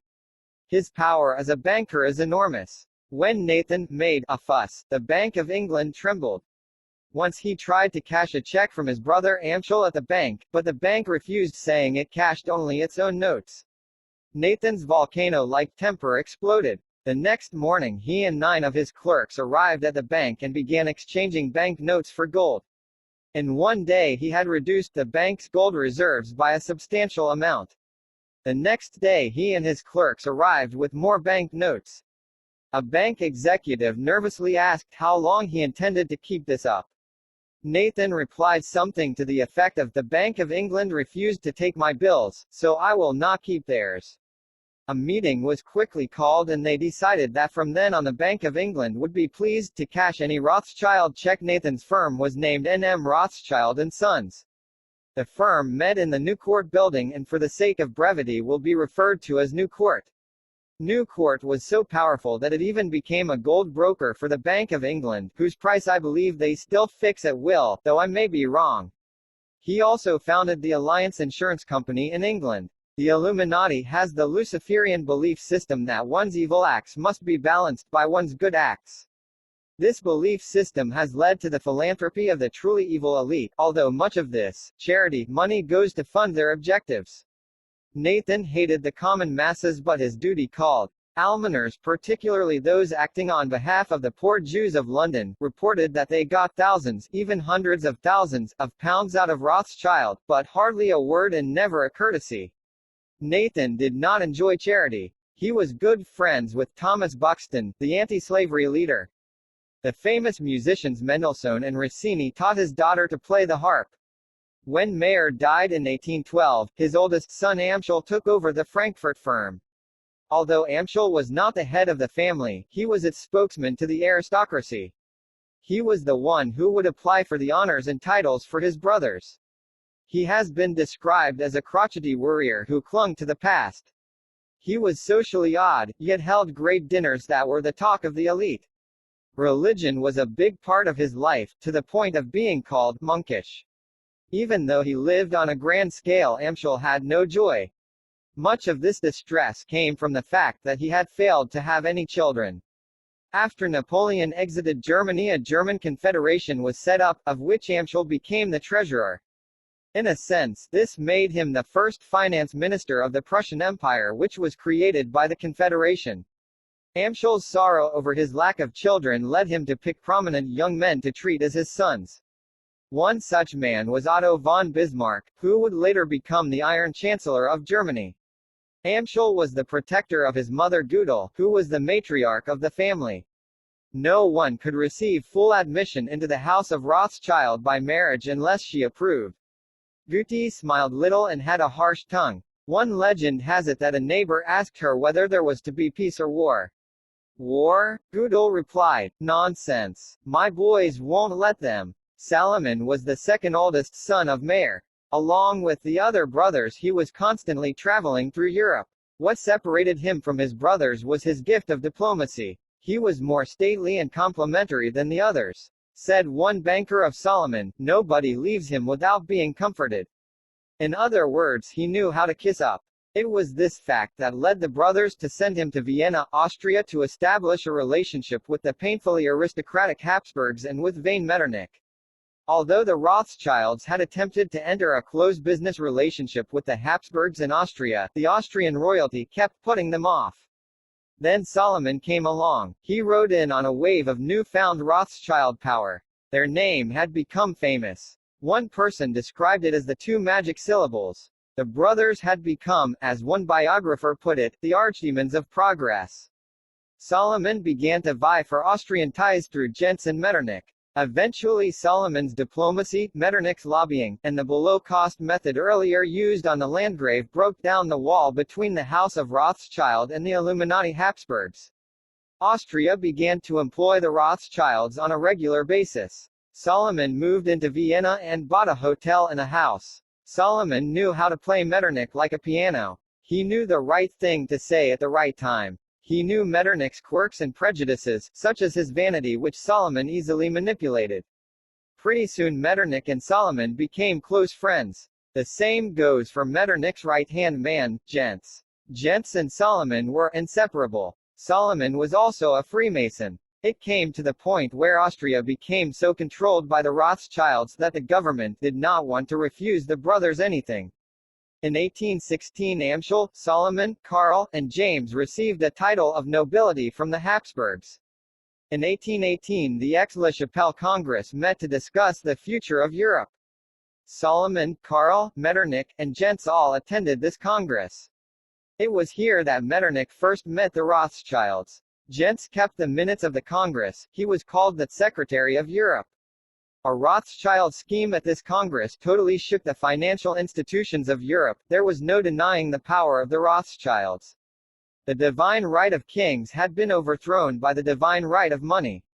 At Aix-la-Chapelle the Rothschilds widened their circle of influence in the Illuminati. Solomon set up a new firm in Vienna. He financially supported Metternich's fight against revolution. Metternich had established the Vienna system, which controlled Europe after Napoleon's defeat. The Austrian leader began doing what the elite loved to do, sending peacekeeping troops into conflicts. 1814 to 1848 has been described as the age of Metternich, but since the Rothschilds financed and controlled him it would be more accurate to call it the age of the House of Rothschild. The Order of Vladimir was conferred upon Solomon for his work with Russia. Gioacchino Rossini, the Italian opera composer who wrote Cinderella and the William Tell Overture, became a good friend of both Solomon and his brother James. In 1822, he, Metternich, Gentz, James, and Carey attended the Verona Congress. This Congress was totally manipulated by the Rothschilds. They profited immensely by its outcome. Solomon financed the first important Central European railways. The Austrians began saying that they had an Emperor Ferdinand and a King Solomon. When it came to Austrian finances, Solomon got the last word. The people would show up at his office and beg for a royal laying on of hands. He only had to touch a bond or a stock, and its owner went away certain of its rise. Unlike the other Rothschilds, he gave immense charity donations. He bought the huge coal and iron works of Witkovitz. In 1843 he received permission to purchase inheritable agricultural real estate. Many people were against Jews buying private property, and he proceeded to buy up large amounts of land. He obtained the lease of Austria's mercury mines. This and the only other mercury deposit in Spain were controlled by the Rothschilds, creating a world monopoly on a key metal. Solomon was incredibly powerful. The next son, Cart, was the family's chief courier. He was the least intelligent of all the brothers. He was awkward when he spoke and he had a nasty temper. One biographer described him as punchy. In 1821, Karl was sent to Naples, Italy to oversee loans there that were meant to finance Metternich's forces who had arrived to quell a rebellion. While in Italy, the Rothschild mantle came upon Karl and he made a series of ingenious deals with the Italian government that forced Naples to pay for its own occupation. He also helped Luigi de' Medici of the black nobility to regain his position as finance minister of Naples, and later did business with the powerful man. Due to his success, it was decided that he would stay in Naples and set up his own bank. He became financier to the court, the financial overlord of Italy. Karl wound the Italian peninsula around his hand. He did business with the Vatican, and when Pope Gregory XVI received him by giving him his hand rather than the customary toe kiss, people realized the extent of his power. The Pope conferred upon him the Order of St. George. It appears that in Italy Karl became a leader of Carbonarism. After the Bavarian Illuminati was exposed, Carbonarism, or the Alta Vendita, became the major European occult power. Karl's leadership in this group is very significant. In 1818, a secret Alta Vendita document, that Carey had participated in preparing, was sent to the headquarters of Masonry. A copy of this document was lost, and the Masons got very upset, and offered rewards for the return of this copy. The title of the document translates Permanent Instructions, or Practical Code of Rules, Guide for the Heads of the Highest Grades of Freemasonry. Last, but absolutely not least, was the youngest son, James. During the Napoleonic conflict, James had spent his time between London and Paris, supporting the Rothschilds' network of illegal trade with England. After the Wellington smuggle and the defeat of Napoleon, James became an established figure in France. He founded a bank there and began the French branch of the Rothschild family. James was a 33-degree Scottish Rite Mason. At this time, the French house was the center of operations for the Rothschilds. Even though successive revolutions would dethrone ruler after ruler, Rothschild power kept the family in control. James was good friends with the leading minister of the Bourbon court, Count of Villele, and he owned King Louis Philippe. He also secretly funded Spanish revolutionaries. His agent in Madrid was Monsieur Bielin. James yearned for social status, the pursuit of which was second only to money. He had grown so powerful that the French exchange was deeply affected by all his decisions. Like his brother, Solomon, he pioneered the railroad business in France. He also bought the great Lafayette vineyards. His Banque de Rothschild Frères was in a league all its own. No one in France could even wish to be as powerful as James. As Solomon had, James received the Order of Vladimir for his work with the Russian dynasty. He also became a member of the Société des Antiquités. In the Rothschild tradition, as constituted by Mayer's will, of trying to keep everything within the family, James married his niece, Betty Rothschild, the daughter of Solomon. The Rothschilds' main advantage was their incredible courier system. It kept the 5 houses connected. In fact, the Habsburgs used this system quite often. All evidence points to the Rothschild brothers being very powerful within Freemasonry. They were one of the leading families in occultism at that time in Europe. Many prominent Masons of their day praised the brothers. In 1820, due to Metternich's lobbying, Nathan was made Austrian consul in London, and 2 years later he was made consul general. James was also made an Austrian consul in Paris. Metternich's promptings also provided something else very important to the family. In 1822, all the brothers and their descendants of either sex were made barons. This established social position for the Rothschilds. The Gents Metternich team was very beneficial to the House of Rothschild. By this time a few papers had run some upsetting articles about the family. Solomon asked Gents to censure any more unkind reports, and he also commissioned the Illuminists to write a bogus biography on the family that would portray them in a good light. Gents, now called the Pen of Europe, proceeded to write legends for the Rothschilds, and the family fully encouraged the propaganda in their social circles. The brothers had a system based on Mayer's will, where only family members were partners or owners of the banks. This system is still in use today. The Rothschild banks bought everything up from mining corporations to national debts. For instance, Newport has been controlling Brazil's debts since 1824. In 1836, Nathan Rothschild, head of the House of Rothschild, died. He may have been poisoned. The headship was passed on to his younger brother, James, by a vote of all the brothers. In 1830, the signs of Masonic-fueled revolution began to appear again. Metternich's peace of the world, they always call imperialism peace, was being threatened. A new king was set up in France, the House of Orange was dethroned in the Netherlands. The fires of revolution were spreading through the Masonic network and Metternich began to lose his grip on Europe. The Revolution of 1848 in France dethroned yet another royal house. James went along with the Masonic agenda and financed this revolution, even though he was a friend of the court. The revolution marked the end of Metternich's age, and that same year insurrectors chased him and Solomon out of Austria. Neither returned, but a Vienna house had already been established. Others would carry it on, under the direction of Solomon's son, Anselm. Metternich's descendants are still close to the House of Rothschild. After this, the power of the Rothschilds weakened. By 1855, all 5 brothers were dead except James. Napoleon III was now in power in France and his advisors were the enemies of James. But Rothschild ingenuity came through again when James got Napoleon III to marry a Rothschild agent. James died in 1st and the family headship went to Alphonse, his son. The New Trinity. 3 cousins now ran the show, Alphonse of the French house, Huonel of the English house and Anselm of the Vienna house, the New Trinity. The 3 band together to destroy an enemy bank, French Credit Mobilier. Anselm set up a new firm, Creditanstalt in Vienna to combat the French bank.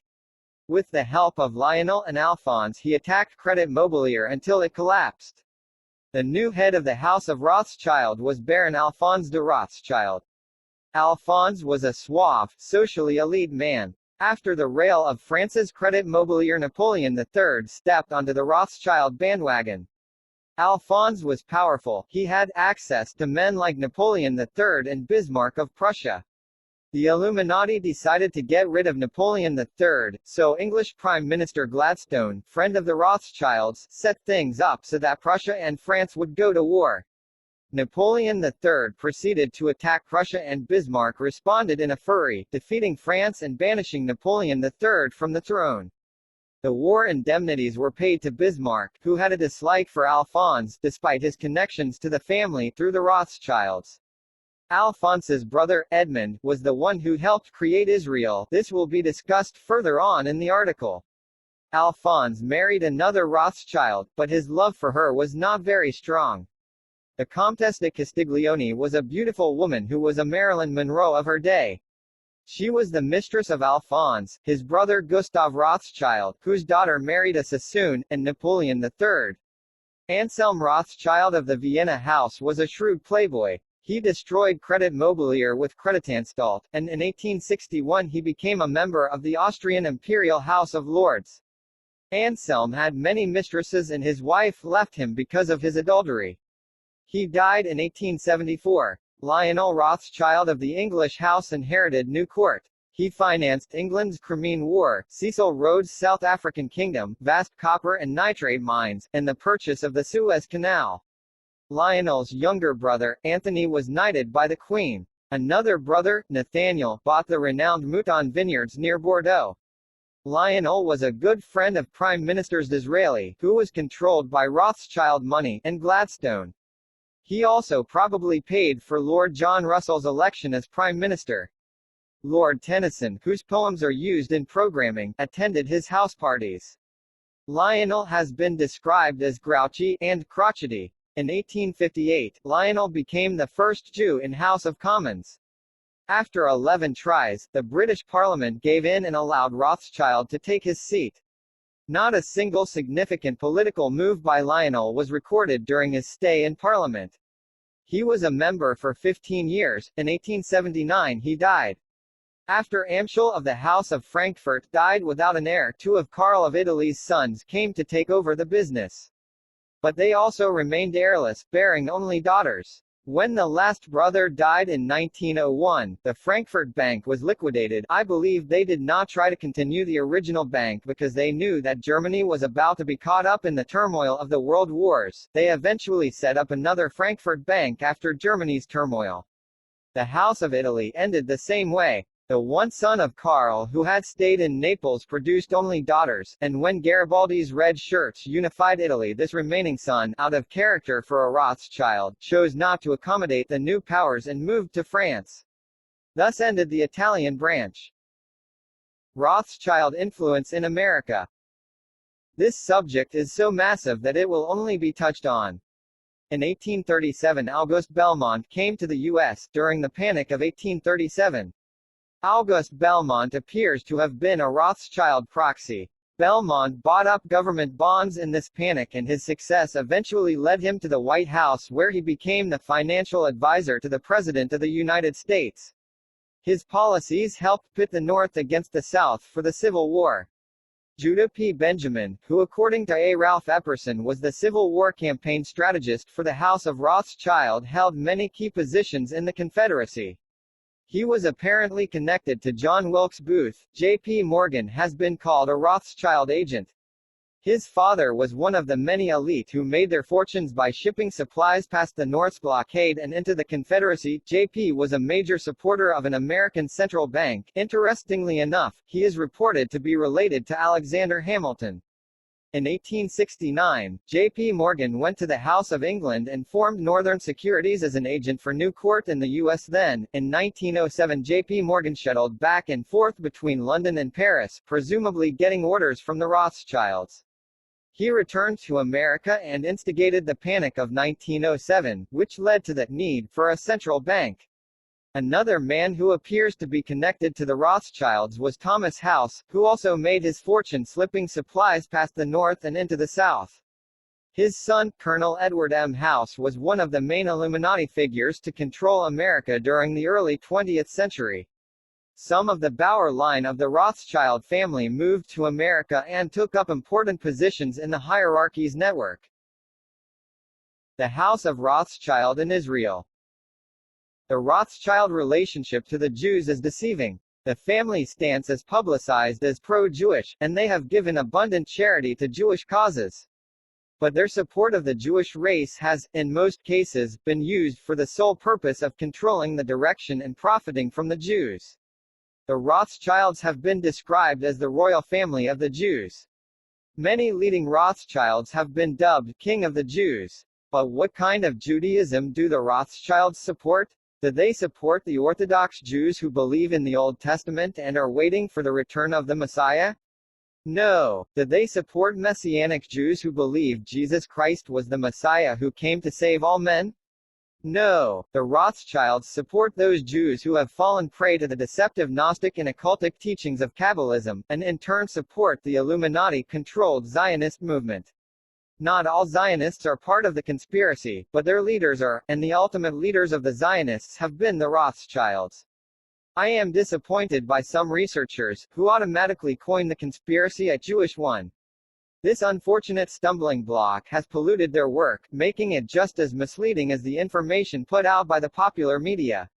These researchers seem blinded by the fact that the conspiracy has abused and manipulated the Jewish race more than any other group in the history of the world.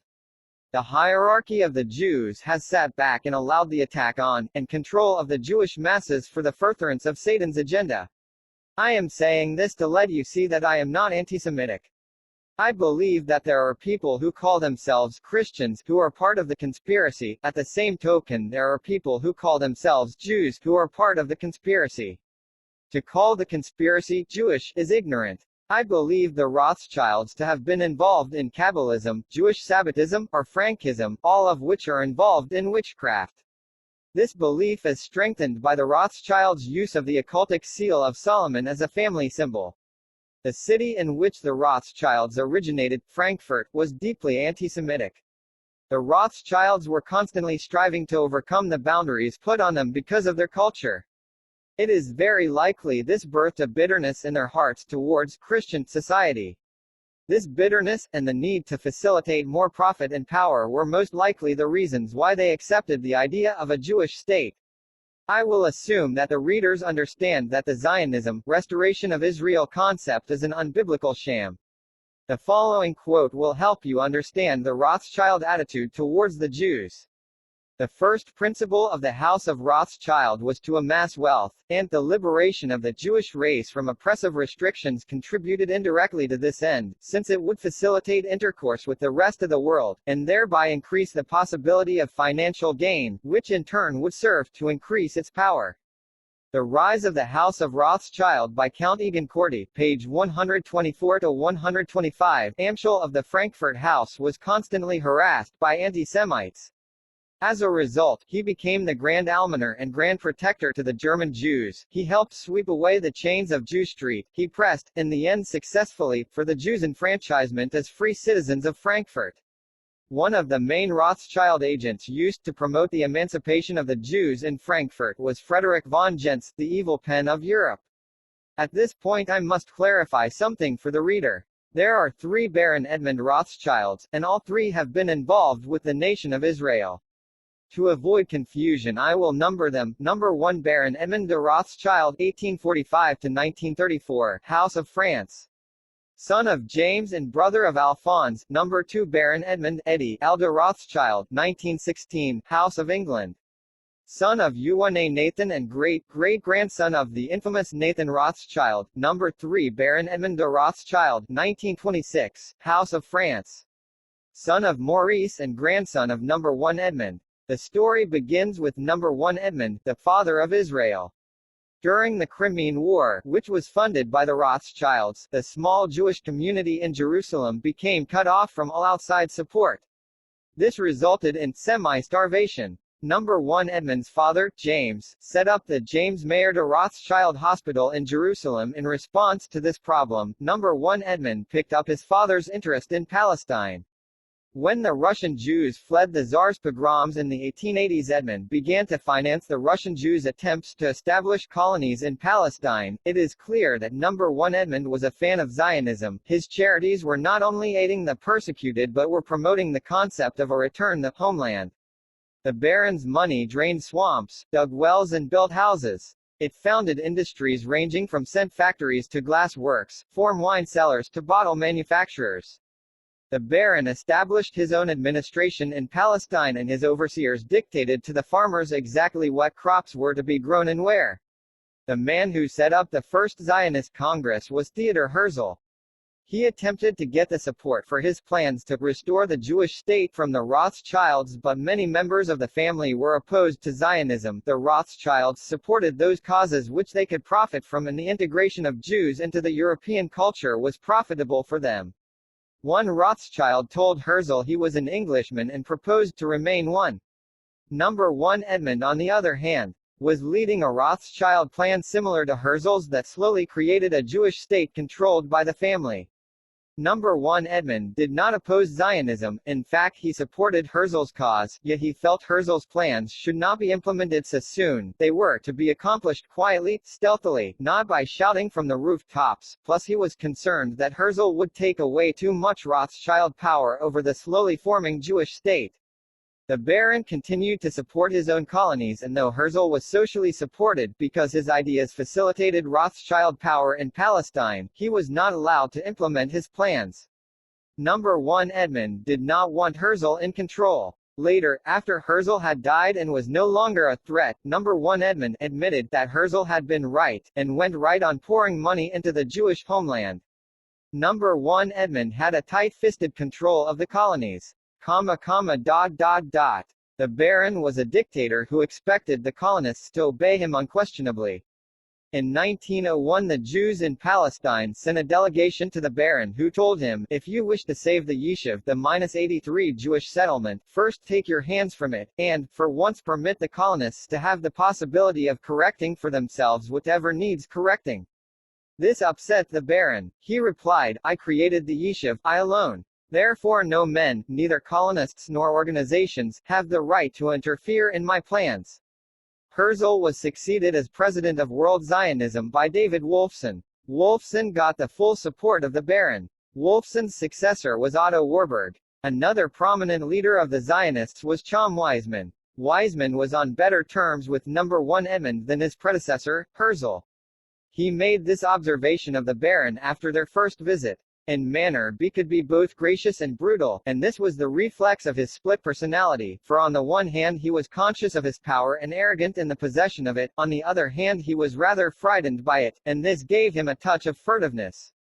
The Baron Rothschild told Wiseman B would finance a Hebrew university in Palestine. With Wiseman's appearance on the scene, the Baron became closer to Zionism. In 1914, number 1 Edmund traveled to Palestine. Edmund could scarcely believe his eyes. Tel Aviv had become a city and his miserable windswept colonies had been transformed into lush gardens. His journey to Palestine was hailed as the prince returning to his people. Later the Baron Rothschild told Wiseman, "Without me Zionism would not have succeeded, but without Zionism my work would have been struck to death."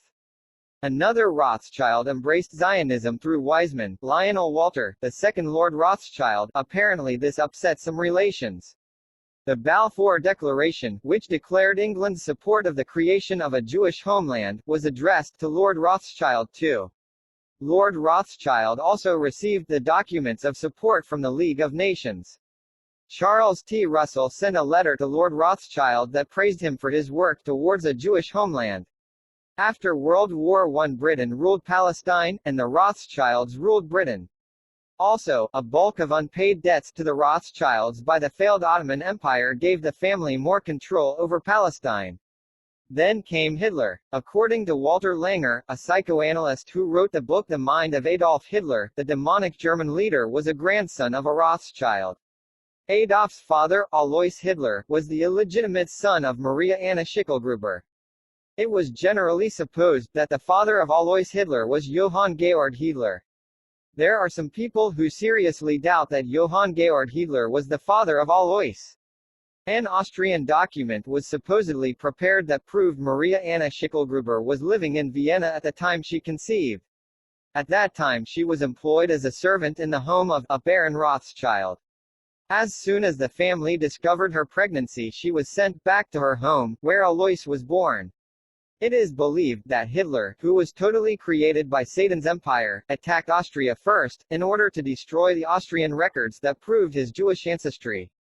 As Hitler's demonic attack on the Jews progressed, one would imagine that the Zionists would come to the rescue and offer Palestine as a safe haven. Not so. Many European countries shut their doors to the Jews, including the Palestine colonies. The Zionist-controlled immigration laws in Palestine were very strict and it was near impossible to escape to the Jewish homeland.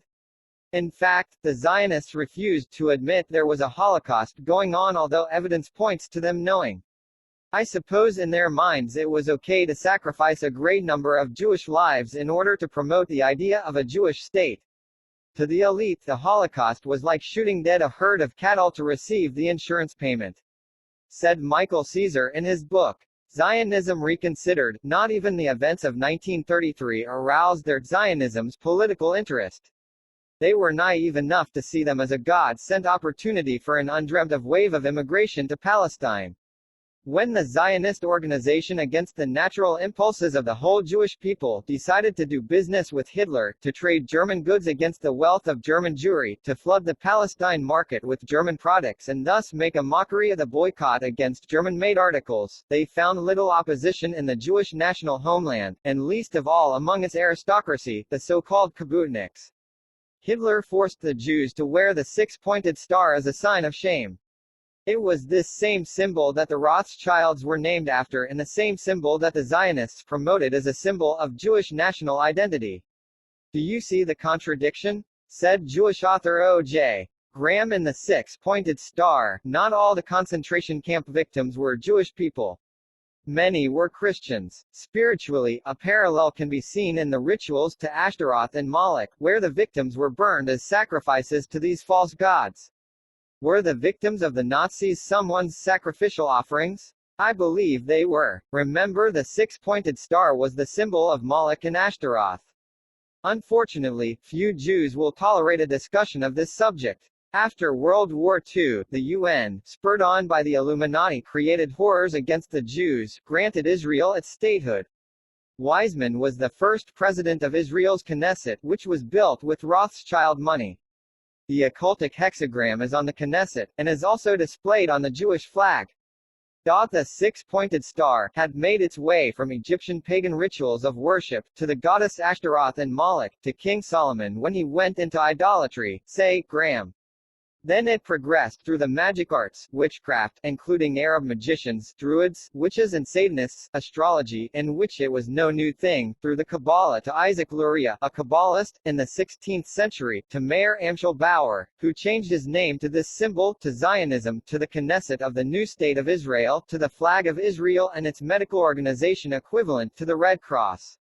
What is the ultimate goal of Zionism? David Ben-Gurion, a Zionist leader, tells us, with the exception of the USSR as a federated Eurasian state, all other continents will become united in a world alliance, at whose disposal will be an international police force. All armies will be abolished, and there will be no more wars. In Jerusalem, the United Nations, a truly united nations, will build a shrine of the prophets to serve this federated union of all continents. This will be the seat of the Supreme Court of mankind, to settle all controversies among the federated continents. Simply stated, Zionism, with Rothschild support, promotes a new world order. The Rothschild control of Israel is immense. Number 1. Edmund established trusts that make massive donations to Israel. Biographer Virginia Cowles explains, originally the principal trust was known as PICA, Palestine Jewish Colonization Association, but when it became clear, after the establishment of the State of Israel, that colonization would be handled by the government, its functions were changed. Edmund's son, James, renamed it Hanativ, the Hebrew word for benefactor, by which his father was known throughout Palestine, and at the same time rechanneled the trust's funds to the promotion of education, science and culture. When James died in 1957, his widow, Dolly, assumed the presidency, which she still holds. For many years she has been powerfully assisted by Lord Victor Rothschild, and recently she has enlisted the help of the latter's son, Lord Jacob. The trust knows no boundaries. In the 1960s it carried out James's wishes by providing money for the Knesset, the new parliament building in Jerusalem. Today its beneficiaries range from universities, hospitals and public libraries to archaeological digs, from the board of the Weizmann Scientific Institute to the organizers of instructional television. Number 2. Edmund is the most race-conscious of all the Rothschilds. He is on the board of many Jewish philanthropies, including president of the Association of Jewish Ex-Servicemen and Women, joint treasurer of the Council of Christians and Jews and treasurer of the Friends of the Hebrew University of Jerusalem. In 1967 he sent a letter to the Times magazine suggesting Great Britain, Russia, and the U.S. all chip in and build desalination plants for Israel so that the desert could be turned into a lush garden, with plenty of food and nothing to fight over. I have found that number 2 Edmund loves to come up with cock-a-maim scientific suggestions towards the solution of world problems. For example, in an address to the organizers of the UN's Earth Summit, he suggested building massive dry ice machines on the polar capes to prevent their melting in the face of global warming. Number 2 Edmund is also a warden of the Great Synagogue in London. He is the senior member of New Court in London and is a member of the Illuminati's Pilgrim Society. Number 3 Edmund is an entrepreneur. He is very involved in tourism, and has funded many luxury resorts in Israel. He controls company Financeler, which is his holding company in France. He owns Banque Privée in Switzerland, and a merchant bank in Paris. He controls the largest toy company and the largest frozen food company in France. He is a director of Belgium's Bank Lambert, and of De Beers Consolidated Mines in South Africa. He is on the steering committee of the Bilderbergers. And his interests extend into Israel, where he is the chairman of Tricontinental Pipelines, chairman of the Israel Corporation, and chairman of ISROP, which controls the Israel General Bank.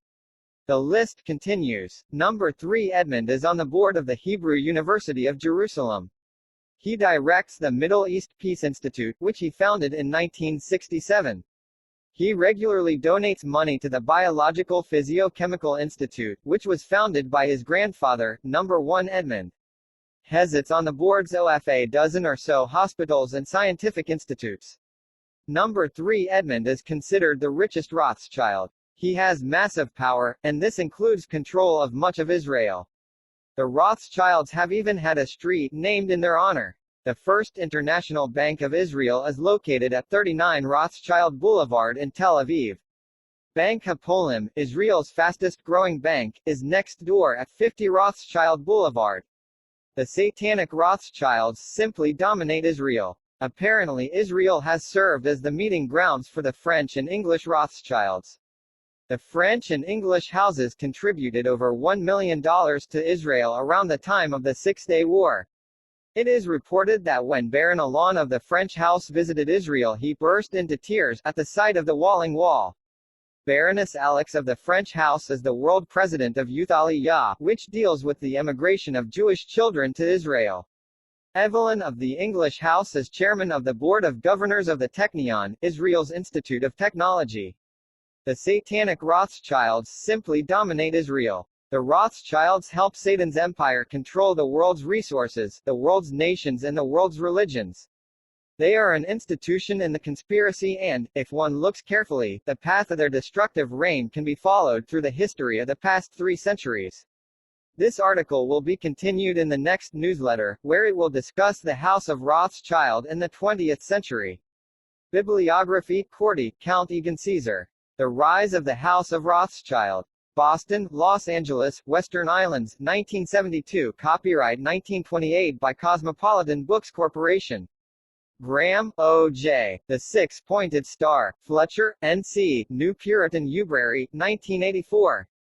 Springmeyer, Fritz. Be Wise as Serpents. Portland, Oregon, privately published, 1991. Cowles, Virginia, The Rothschilds, A Family of Fortune. New York, Alfred A. Knopf, Inc., 1973. Morton, Frederick. The Rothschilds, A Family Portrait. New York, Collier Books, 1961, Introduction and Epilogue 1991. Miller, Edith Starr, Occult Theocracy. Los Angeles, California, 1933. Epperson, Rife A. The Unseen Hand. Tucson, A.R. Publius Press, 1985. Introduction to Part 2 of the Rothschilds. Lenin said that the establishment of a central bank was 90% of communizing a nation. Lenin himself, and Trotsky, were required to place MI6 operatives in key positions during the Russian Revolution, and these operatives were in turn controlled by the satanic elite back in London, England. It is no secret that the Rothschilds play a major role in international bankers, and that various Rothschilds like Lord Victor Rothschild have played major roles in MI6. I mention these 2 items to drive home what should be an obvious conclusion: the Rothschilds are major players in the control of the world and the New World Order. There is so much activity on the part of the modern-day Rothschilds, that the controlled news media's censorship which protects the Rothschilds have not been able to screen out everything. There are still tidbits here and there that filter through the controlled media's censorship. Still, my search continues for descendants of the Rothschilds who are willing to expose what the Rothschilds are all about. I have found a few. One who I have not had the opportunity to interview yet, is the husband of Rebecca Brown. It is reported that Rebecca Brown's husband was an Illuminatus of the Rothschild bloodline, and that he escaped them and has been attempting to do some exposure of their satanic practices. According to what I have been told, they wanted to skin him alive. I have unfortunately not been able to interview Rebecca Brown Yoder's husband, who has been called by the Lord to strengthen the end-time church. Their power is extensive. Peter Rupert Lord Carrington, who is the chairman of the Bilderbergers, has been the Rothschilds' director of their Rio Tinto Zinc Corp. He also is director of Barclays Bank and part of the Trilateral Commission. François Mitterrand, who has led France, is an extremely close friend of the Rothschilds. I point these 2 men out just to portray to the reader the extensive power the Rothschilds wield behind the scenes. What they call their BLOLINES in the Illuminati during Illuminati ceremonies, when candidates are presented for approval at the Sisters of Light and the Mothers of Darkness levels, the bloodline of the Rothschilds is actually called the Rothschild bloodline. Although it was originally went by the name Bauer, and many of the descendants today continue to be Bowers and Bowers, the name Rothschild was the occult name that the Bowers personally chose for their bloodline to be power broker in Latin America. One of my friends from South America got to personally witness the destruction of South America by Rothschild interests. One item that I am familiar with from history, and which I can't help thinking about, is how the nation of Bolivia in 1908 had the fine distinction of having absolutely no foreign debt. However, in 1908 the Morgans of America loaned Bolivia money, and in 1917 Chandler and Company loaned them $2.4 million. Thus began the plunge of a free nation into economic slavery to the Illuminati's international bankers. The point is that nations like Bolivia, if left alone, would have been far better off. People don't realize that the problems these banana republics have is to a large degree being caused by powerful outsiders like the Rothschilds, who then direct organizations like the IMF to save these poor nations. When the Rothschilds set themselves up in Brazil, they set up to be there permanently. They came in during the 19th century. The Rothschilds and other British interests played a major role in Brazil's railway system, which became a law unto itself. Just as the secret history of the railway tycoons reveals a great deal about the secret elite in the United States, so it also does in Brazil. Later Henry Kaiser and Nelson Rockefeller moved into South America, INCL, Brazil, to promote their capitalistic visions. They promoted the light industrialization of Latin America and its economic interdependence in the 1950s and 1960s. The Scroll and Key Society is one of the Illuminati's secret entry points at Yale University. The Scroll and Key Society financed a book by Elizabeth A. Cobbs entitled The Rich Neighbor Policy, Rockefeller and Kaiser in Brazil. This book, Yale Univ. 1992, page 248, states that Brazilians have looked to Rockefeller as their connection to the United States. Other elite families besides the Rothschilds have also substantial Latin American economic control, such as the DuPonts. The bloodlines are secret. One of the principal points that should be borne in mind is that the actual occult power of the Rothschild bloodline is hidden in secret lineages. Although the Rothschilds make up part of the Rothschild bloodline, people should also watch out for names such as Bauer, Bowers, Sassoons, and many other last names. People within the Illuminati who have Rothschild blood are aware of their secret ancestry, but outsiders in the world are more often than not are never going to be told that they carry such powerful, occult blood. Above the law. The story of what happened to Bank Cal, which was the oldest bank in California, illustrates how powerful the Rothschilds are in the United States. The details of this story come from the San Jose Calif-Mercury News, January 12, 1992. I was somewhat surprised that the article appeared considering the strength of the Rothschilds. Sometimes corruption at the top stinks so bad that it can't be suppressed entirely. The United States has the Securities Exchange Commission (SEC) in place to protect the American public from stock fraud. During the 1980s there were 3 highly publicized cases of fraud that the SEC uncovered. These 3 cases created widespread confidence within the American public that stock market trading was in general honestly traded. The story of what Edmund Rothschild, full name is Edmund Adolphe Jules Jacques Maurice Baron de Rothschild, did with Bank Cal exposed to the world that men like the Rothschilds do not have to play by the same rules as everyone else.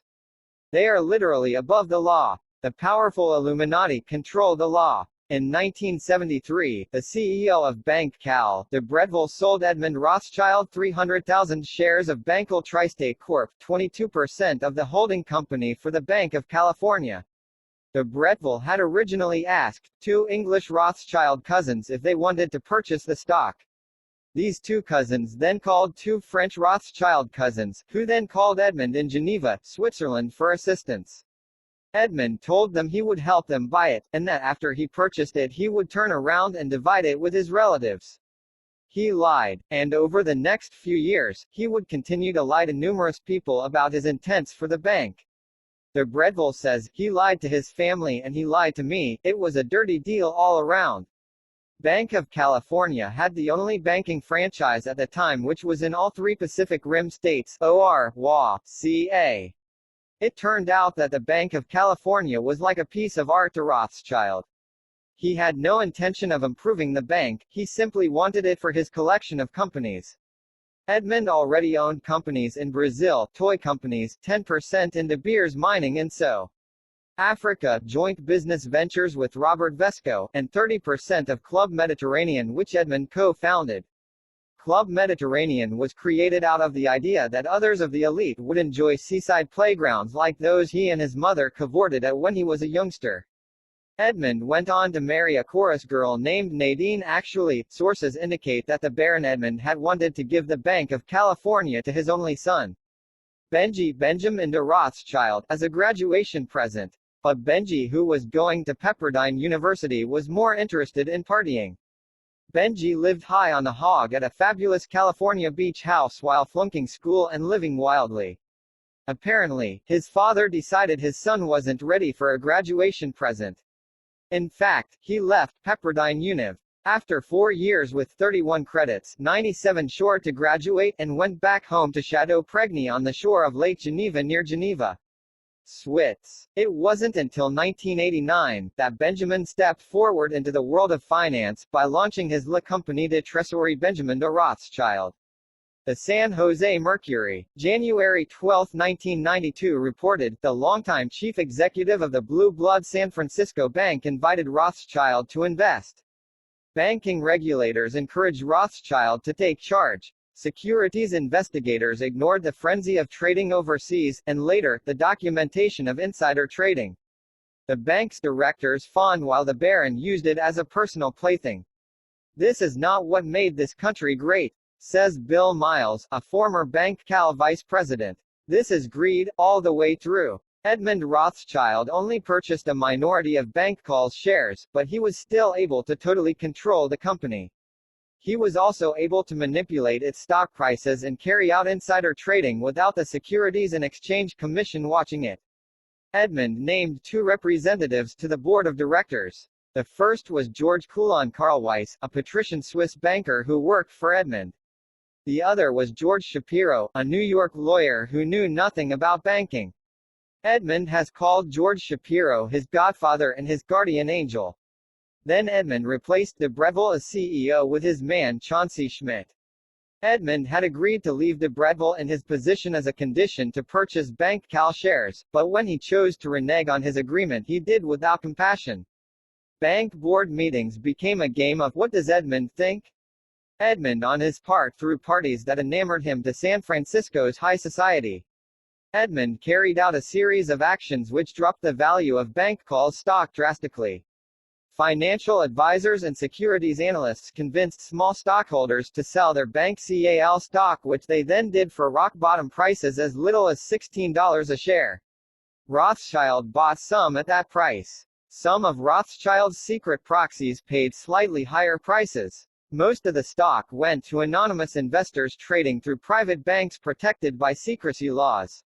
Nearly 20% of the bank stock was sold by misled shareholders, and was sold to secret European bank accounts. The Baron and his friends secretly began buying the bank stock after it had hit rock-bottom prices. During 1979 to 1981, more than 15% of Bank of California's stock was sold in Europe. Such an abrupt shift in a stock's trading pattern is supposed to set off alarms with the Securities and Exchange Commission. Instead, the Securities and Exchange Commission turned a blind eye to all the insider trading. The European buyers bought their cheap stock as secretly as possible. They did not openly shop through American brokerages. Instead, they bought small, and therefore, unremarkable, blocks of stock through dozens of private banks in Switzerland, the Netherlands, Germany, Luxembourg. The Baron told his friends that he would sell Bank Cal, while he publicly gave the appearance that the company was not for sale. For instance, publicly it was announced that David Rockefeller, as well as the elite's front man for BCCI Gaith Pharaon, had both talked with Edmund Rothschild about the purchase of Bank Cal. According to what the public was led to believe, Rothschild said he would not sell his shares in the bank. Jean-Marc Vermes, a buddy of Edmund, bought 310,000 shares through a defunct Asian mining company. He was anonymous until Edmund Rothschild nominated him to the bank's board of directors. After gathering up shares at rock-bottom prices, Rothschild announced an official change of heart to sell the bank at $50 a share. Rothschild then sold this supposedly American bank to the Japanese, Mitsubishi, to be exact, and made a killing off of his manipulations and insider trading. In March 1982, Mitsubishi began secret negotiation to buy the bank, which they codenamed Snoopy. Over the years, stockholders had watched various companies offer $74 a share, $60 a share and other good terms only to be rebuffed. When Rothschild finally sold for $50 a share to the Japanese, it was clear that his whole goal had been to cheat stockholders to ensure a big cash reward for himself. Richard Freeman, a large stockholder who had sold, sued Rothschild and the directors for cheating him on his stock. The $25 million lawsuit was settled out of court, with all parties swearing not to disclose how much Freeman got for having lost money due to Rothschild's stock manipulations. The Round Table Group. David Smith, who has written the following article on the Rothschilds for this newsletter, asked me to explain in this introduction about Rothschild and the Round Table Group. The men who formed Milner's Round Table Group from the various clues in their lives were by and large secret Satanists. Rhodes instead created a secret society which had a circle of initiates. This circle included such names as Albert, Lord Grey, Arthur, Lord Balfour, Sir Harry Johnston, and Lord Rothschild. Milner was on the executive committee of this secret group. Carroll Quigley dates the start of the group as March 891. Apparently, the Rothschilds helped finance this secret society. In 1909 to 1913, this secret society in turn formed roundtable groups in British dependencies in the USA. These roundtable groups were still functioning into the 1970s.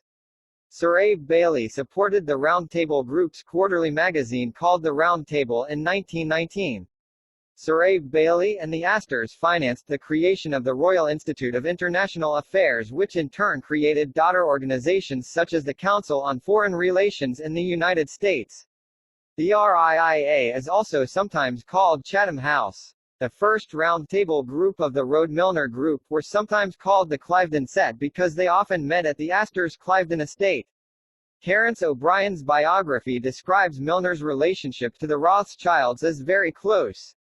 Lord Alfred Milner (1854–1925) frequently visited the Rothschilds, stayed overnight with various Rothschilds, and even had some sleepless nights with them without explanation as to why. Milner also worked for Rothschild as a director of Rio Tinto. Three Illuminati families stand out in the creation of the Round Table groups, which then became the RIIA and the CFR and related groups.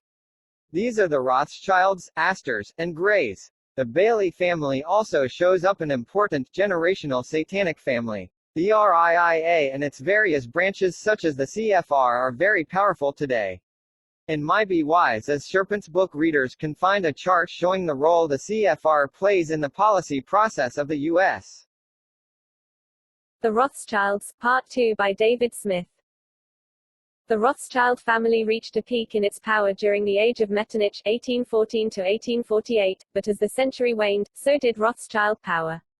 They still held a considerable amount of influence, but their veto power was not as strong as it had been before the revolutionary overthrow of Metternich's Europe. This lagging power was nothing that could not be reversed though, and last half of the 19th century was spent manufacturing another incredible climb upward. The new rise in power came about during the reign of the New Trinity, Alphonse, France, Lionel, England, and Anselm, Vienna. The succeeding generations of these three family leaders were the catalysts of new family order. An excellent example of Rothschild power in the late 19th century is the family's dealings with the Illuminati Habsburgs. In order to be courtworthy for the Habsburgs, you had to have 4 ancestral lines of nobility and you had to be baptized. Yet Emperor Francis Joseph gave the Rothschilds a special act of grace in 1887. From then on, the house was allowed to be on close terms with the Habsburgs. This was a considerable act. The European nobility are very serious about their aristocratic rules. Francis Joseph was not very close to the house, but his wife was a good friend of the Rothschilds. Another great example of Rothschild influence is their direct involvement on both sides of the Austro-Prussian and Franco-Prussian wars. Bismarck, dictator of Prussia, was a sort of son to fatherless Amschel of Frankfurt. After Amschel died, Bismarck remained close to the Rothschilds, although he had occasional quibbles with the family. Bismarck's banker, Bleichroeder, was a Rothschild agent and the richest man in Berlin. He was invaluable to Bismarck as the financier of the dictator's wars with Austria and France. In Austria, the Habsburgs were at least publicly implored by Alphonse and Antony of Paris and Anselm of Vienna to avoid a war with the ambitious Prussian dictator at all costs. Of all the international banking families, the Rothschilds appeared to be in favor of peace the most, although this was probably a ruse. "We want peace at any price," said Anthony de Rothschild. "What do we care about Germany, or Austria or Belgium? That sort of thing is out of date." But the Austrians gave in to Bismarck's provocations and embarked on a war with Prussia in 1866. The Rothschilds had all congregated in London for a family wedding the year before. It is possible the wedding was used as an excuse to assemble the family together to discuss a plan of action concerning the upcoming events. Austria had been warned. In 7 weeks the war was over. Bismarck had crushed the Austrians. The war had been financed by Rothschild agent, Bleichroeder. Then Bismarck began to provoke France. Napoleon III was in the pocket of the head of all the Rothschilds, Alphonse de Rothschild of the Paris house. In fact, the two even shared the same mistress. Alphonse also had access to Bismarck. He was on both sides of the track, so to speak. Then, very possibly under Rothschild direction, Bismarck began to try to put a German prince on the Spanish throne. Napoleon III responded by telling Alphonse that France could not allow such a thing, and unless England intervened diplomatically he would have no choice but to go to war against Prussia. The emperor wished to use the Rothschilds' courier agent system to relay this message to England. Baron Alphonse did so, sending the message to Nathaniel de Rothschild at Newcourt, who relayed it to a close family friend, and former Prime Minister Gladstone. England happened to be without a prime minister at that time. Gladstone, shedding, "I believe, a light on the family's own opinions," answered the message with a refusal to intervene. The stage was set. Although Bismarck withdrew his Spanish candidate, the frictions between France and Prussia had become irreconcilable. Napoleon III declared war on Prussia in 1870. Explained one biographer, "No one foresaw the fall of France." Indeed, crowned beads and statesmen alike believed that at long last Bismarck had taken on an impossible task. Despite everyone's confidence in France, Alphonse sent his family to England. He apparently knew better. Napoleon III suffered a terrible defeat. His empire came to an end. This war was also financed by the Rothschild agent, Bleichroeder. Here comes the great puzzle concerning the whole affair. Biographers, using diaries and such, seem to think the Rothschilds were very distraught over Napoleon III's loss. But it also appears they were behind the whole mess. Perhaps the fear of the unpredictability of the new revolution caused this dismay.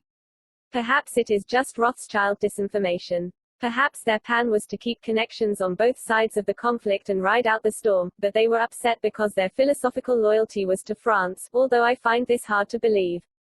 The family had their hands in both sides of the conflict. It even appears they manufactured the conflict. Why the outcome might have upset them I have no idea. I personally believe the House of Rothschild wanted to get rid of Napoleon Ill and his empire, which is exactly what happened. The Third Republic was set up in France. After the war the French economy was devastated. The Rothschild agent, Junius Morgan, was brought in to help restore the French financial situation. He made a large profit. As you can see, the Rothschilds' involvement in the Austro-Prussian and Franco-Prussian wars was significant, even though they were crying peace. French house, late 19th and early 20th century. Alphonse, of the New Trinity, was the fourth head of the House of Rothschild. He was an aristocratic man and friend of many prominent leaders of his day. He was also an adulterer, his most notable affair being with the Comtesse de Castiglione. He and his wife were called the most lavish entertainers of the day.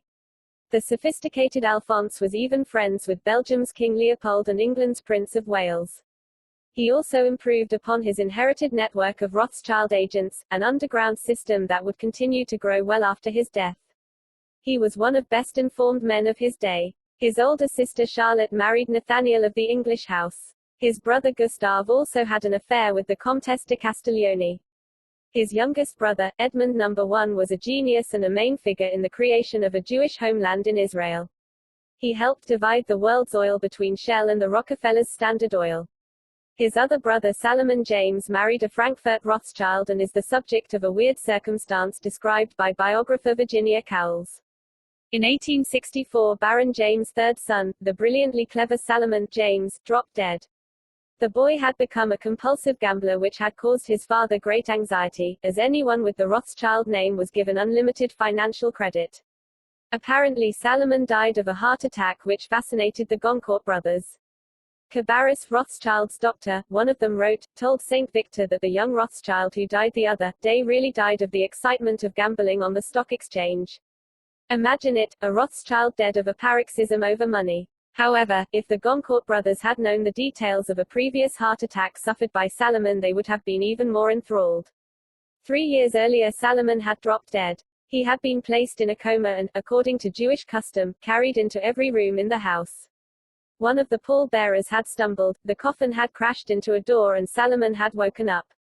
Not for another 3 years was he well and truly buried. This story could lead to all sorts of speculation. De Rothschild Frere, the French house bank, was very powerful. It got its hands into electrical industries, the development of the Mediterranean Railway and North African business. It also controlled, with the British House, the Baku oil fields in Russia, which made the Rothschilds the main competitors of the Rockefeller Trust. The oil business was principally run by Edmund I. When Alphonse died in 1905, the new generation of the French house came under the charge of Baron Edouard, a quiet and very rich man.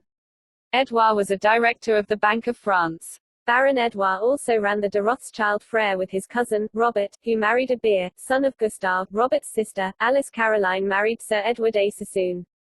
These two carried de Rothschild Frere through the tumult of the First World War. Their policies were passive, as they extremely protective of the family wealth. Baron Edouard and Robert had close business dealings with J.P. Morgan.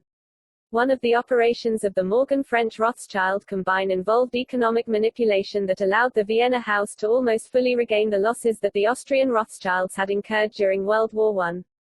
The son of Edmund I, James Armand de Rothschild, carried on the Israel work of his father after Edmund I's death in 1934. James Armand's brother Maurice was the black sheep of the Rothschilds' new French generation. Maurice was a banker and a senator in the French Parliament. Maurice was a very scandalous figure in the aristocratic scene. He was known as Don Juan de Rothschild. Said one biographer, some Pierpy went as far as to claim that, one had to be seduced or at least pinched by Baron Maurice if one was a woman, or affronted by Baron Maurice, if a man. No other personage surpassed him in enriching the delicious scandal of his times. Thus a new French generation began the 20th century, the undynamic Baron Edouard leading the way. British House, late 19th and early 20th.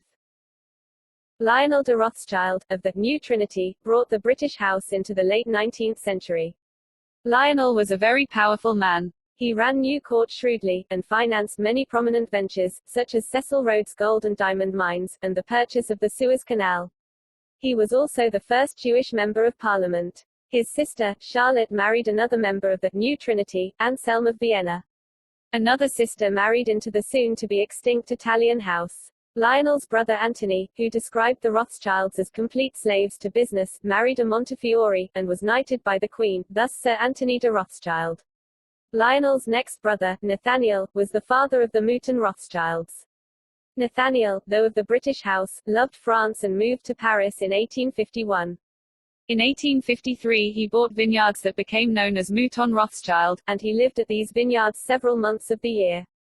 His descendants, the Mouton Rothschilds, are citizens of France but are of the British House, except that their mother was a French Rothschild, but the male lineage is the most important in the Rothschild family. Another of Lionel's brothers, Baron Mayer, married a Cohen. Mayer built a spectacular house, Mentmore Towers. Said one woman, "I do not believe that the Medicis were ever so lodged at the height of their glory."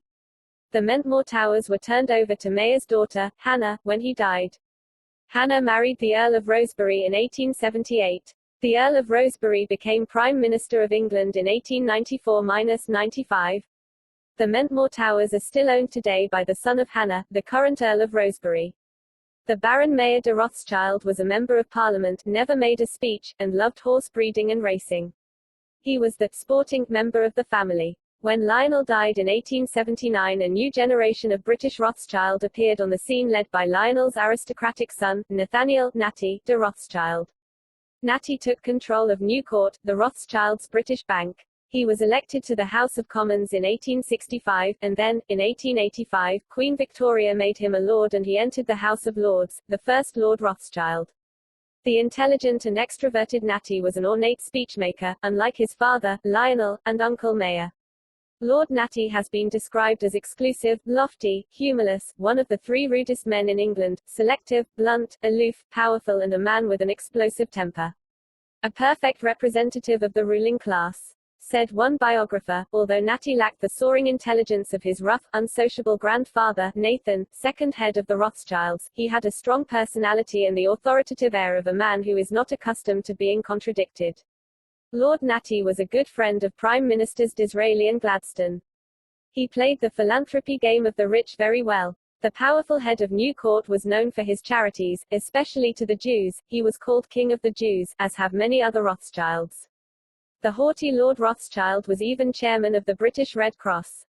Lord Natty won the hearts of the London police, an effective measure when one is in the Illuminati. Every Christmas he presented them with a handsome check, and any officer could receive a 4-course meal at his home. Hence, Rothschild carriages were always given the right of way in traffic. In business, Lord Natty was very conservative. He did not take very many risks and looked only for safe family investments. His self-confidence told him to manage his wealth himself and not trust his investments with people who might strike a painful blow to his riches. Natty was brusque and humorless and did not suffer fools gladly. Nor could he allow his money into the hands of a fool. Caution was a necessary device as far as he was concerned. According to the writer Frank Harris, the Lord Rothschild told him, "I go to the bank, New Court, every morning, and when I say, no, I return home at night without a worry. But when I say, yes, it's like putting your finger into a machine. The whirring wheels may drag your whole body in after the finger." New Court was very powerful at this time. For example, it controlled the ruby mines in Burma, and the bank's operations covered most of South America. Brazil was the Rothschilds' preserve in South America, as Argentina was the preserve of London's other major banking family, the Barings. While Lord Natty's two brothers, Alfred and Leo, helped run New Court, Natty was almost totally calling the shots. Natty stood for finance, Alfred for the arts, Leo for sport. Son of the Queen, the Prince of Wales, Albert College, Cambridge. They became good friends, and soon the prince was close friends with most of the British house and others of the Rothschild clan, including Natty's brothers, Alfred and Leo. The group of friends became known as the Marlborough Boys, named after the prince's Marlborough house at which they regularly gathered. The Marlborough Boys were intent on having fun. The small circle of partiers were living a life where wit took precedence over etiquette. The prince probably had a hand in convincing the Queen to grant Natty peerage. The Rothschilds were suspected, rightfully so, of financing the prince's investments and paying off his debts. The prince later became King Edward VII of England. As you can see, Rothschild influence extends far and wide. Alfred, Lord Natty's brother, was an eccentric man. He had a zebra 4 in hand, a pet goat, a private philharmonic which he conducted, and a private circus which he would ringmaster. Needless to say, the Baron Alfred was a man with flair. He loved music, clothes, furniture, paintings, beautiful women and, above all, luxury. He was also involved in business. He worked at New Court and was the first Jewish director of the Bank of England. The Baron was among those in charge of the last rites over Disraeli's dead body. Queen Victoria might have had an affair with Disraeli that the Rothschilds covered up. Alfred's demeanor was like that of a diplomat and was very interested in foreign affairs. He was instrumental in easing the English-German tensions around the turn of the century. It was not to the Rothschilds' benefit to have war. Alfred parted with tradition when he gave, in his will, his great wealth to his daughter. His daughter, in turn, used some of that Rothschild money to fund the expedition into Egypt that discovered Tutankhamun's grave. Lord Natty's other brother, Baron Leopold de Rothschild, was not much of a businessman. He much more preferred horse racing and automobiles. He had the reputation of being a kind man. His wife, Maria Perugia, was the sister of Mrs. Arthur Sassoon. The First World War supposedly hurt the British House financially, although it appears their missing riches only went underground, but as always they bounced right back, in the eyes of the public.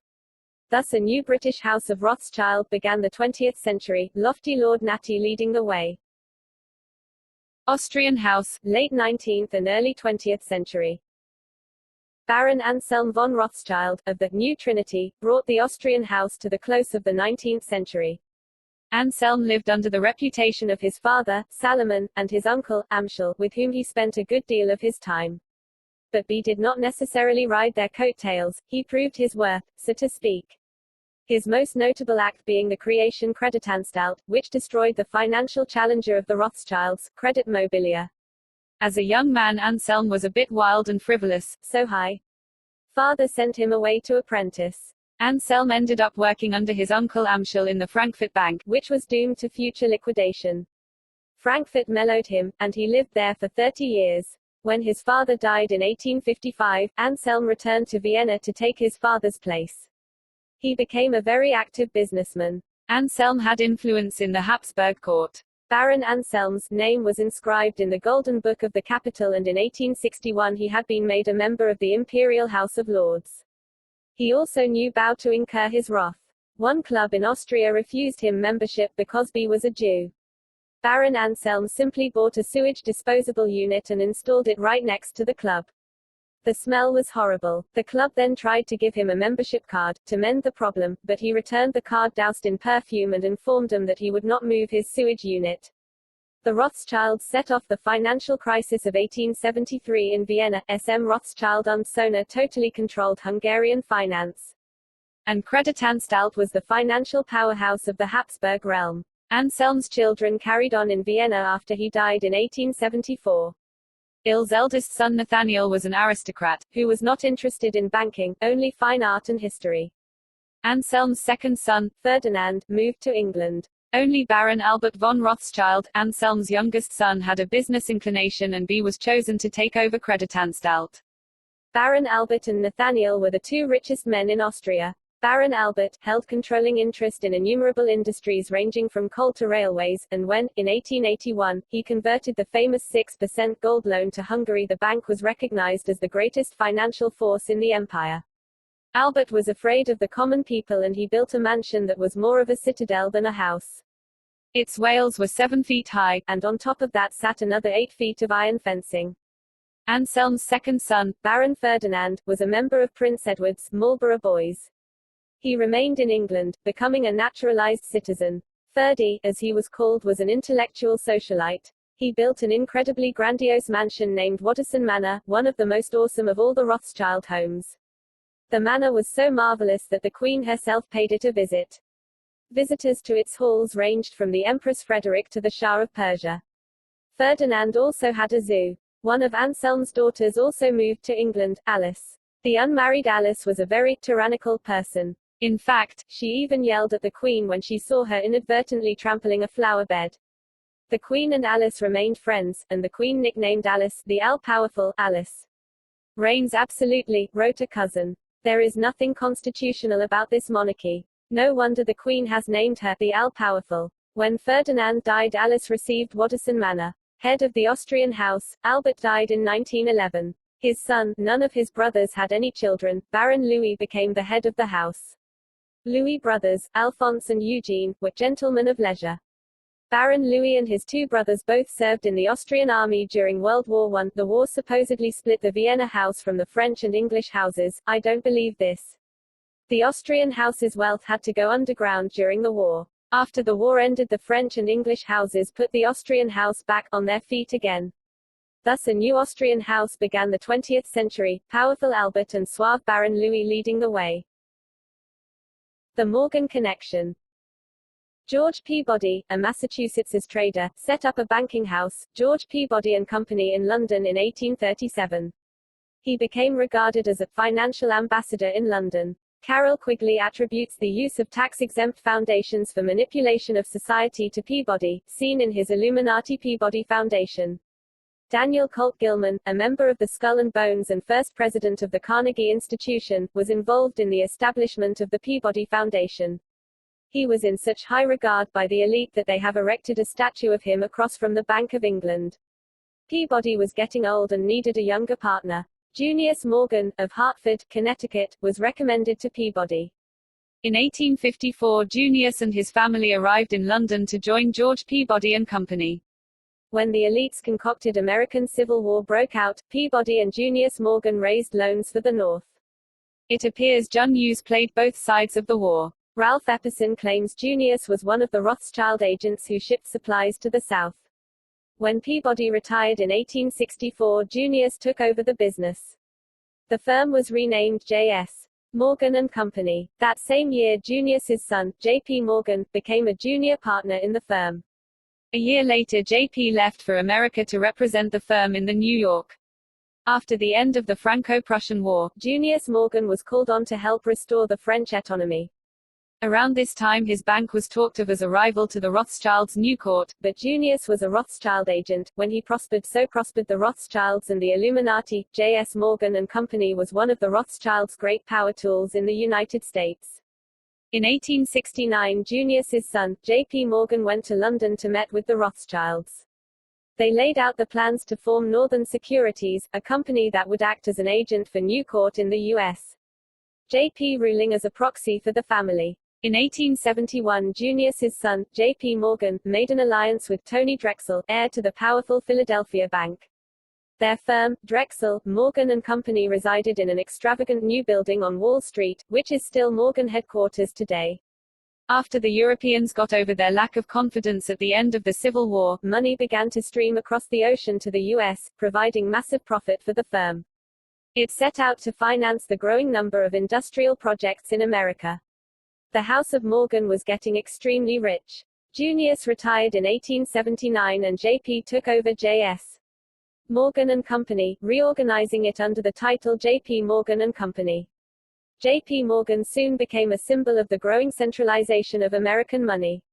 He was very monopolistic. His agents would create cartels through Morganization. By 1896, the Illuminati families Payne, Whitney and the Vanderbilts all had money in Morgan Guarantee Company, which was run by the J.P. Morgan and Guggenheim outfits.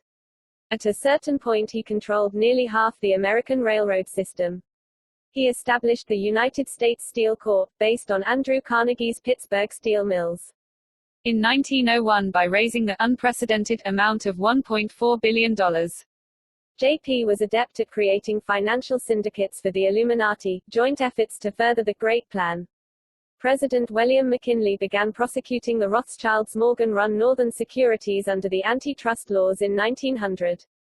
In 1901, McKinley ran for a second term and appointed a new vice president, Theodore Roosevelt, a lock, stock and barrel Illuminatus. Less than a year later he was assassinated. When Teddy became president, the prosecution of Northern Securities stopped. For this reason some people think McKinley's death was ordered by J.P. Morgan and the Rothschilds. He was able to set up a syndicate, with the help of Rothschild agent, August Belmont Jr., that bailed the U.S. out of a treasury depletion. The syndicate raised $65 billion in gold. The sum would be repaid by an issue of bonds. J.P. received some criticism for the strict terms of the deal. For 5 months in early 1907, J.P. Morgan was in Europe, traveling back and forth between London and Paris, presumably visiting the Rothschild houses there.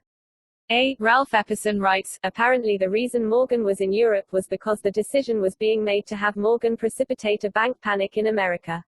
When he returned, he started rumors that the Knickerbocker Bank in New York was insolvent. Panic ensued. People began a mass withdrawal of their deposits, a run. The Knickerbocker run had a domino effect, other banks had runs, and the panic of 1907 was complete. J.P. Morgan oversaw the banking community's response to the panic of 1907.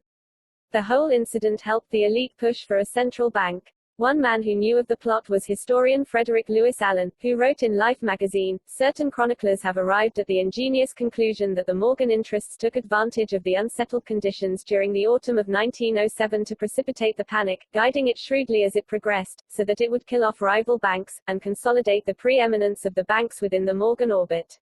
The panic of 1907 made people want a powerful central bank that could protect the common man from the abuses of the Wall Street bankers. This whole thing eventually led to the creation of the Federal Reserve.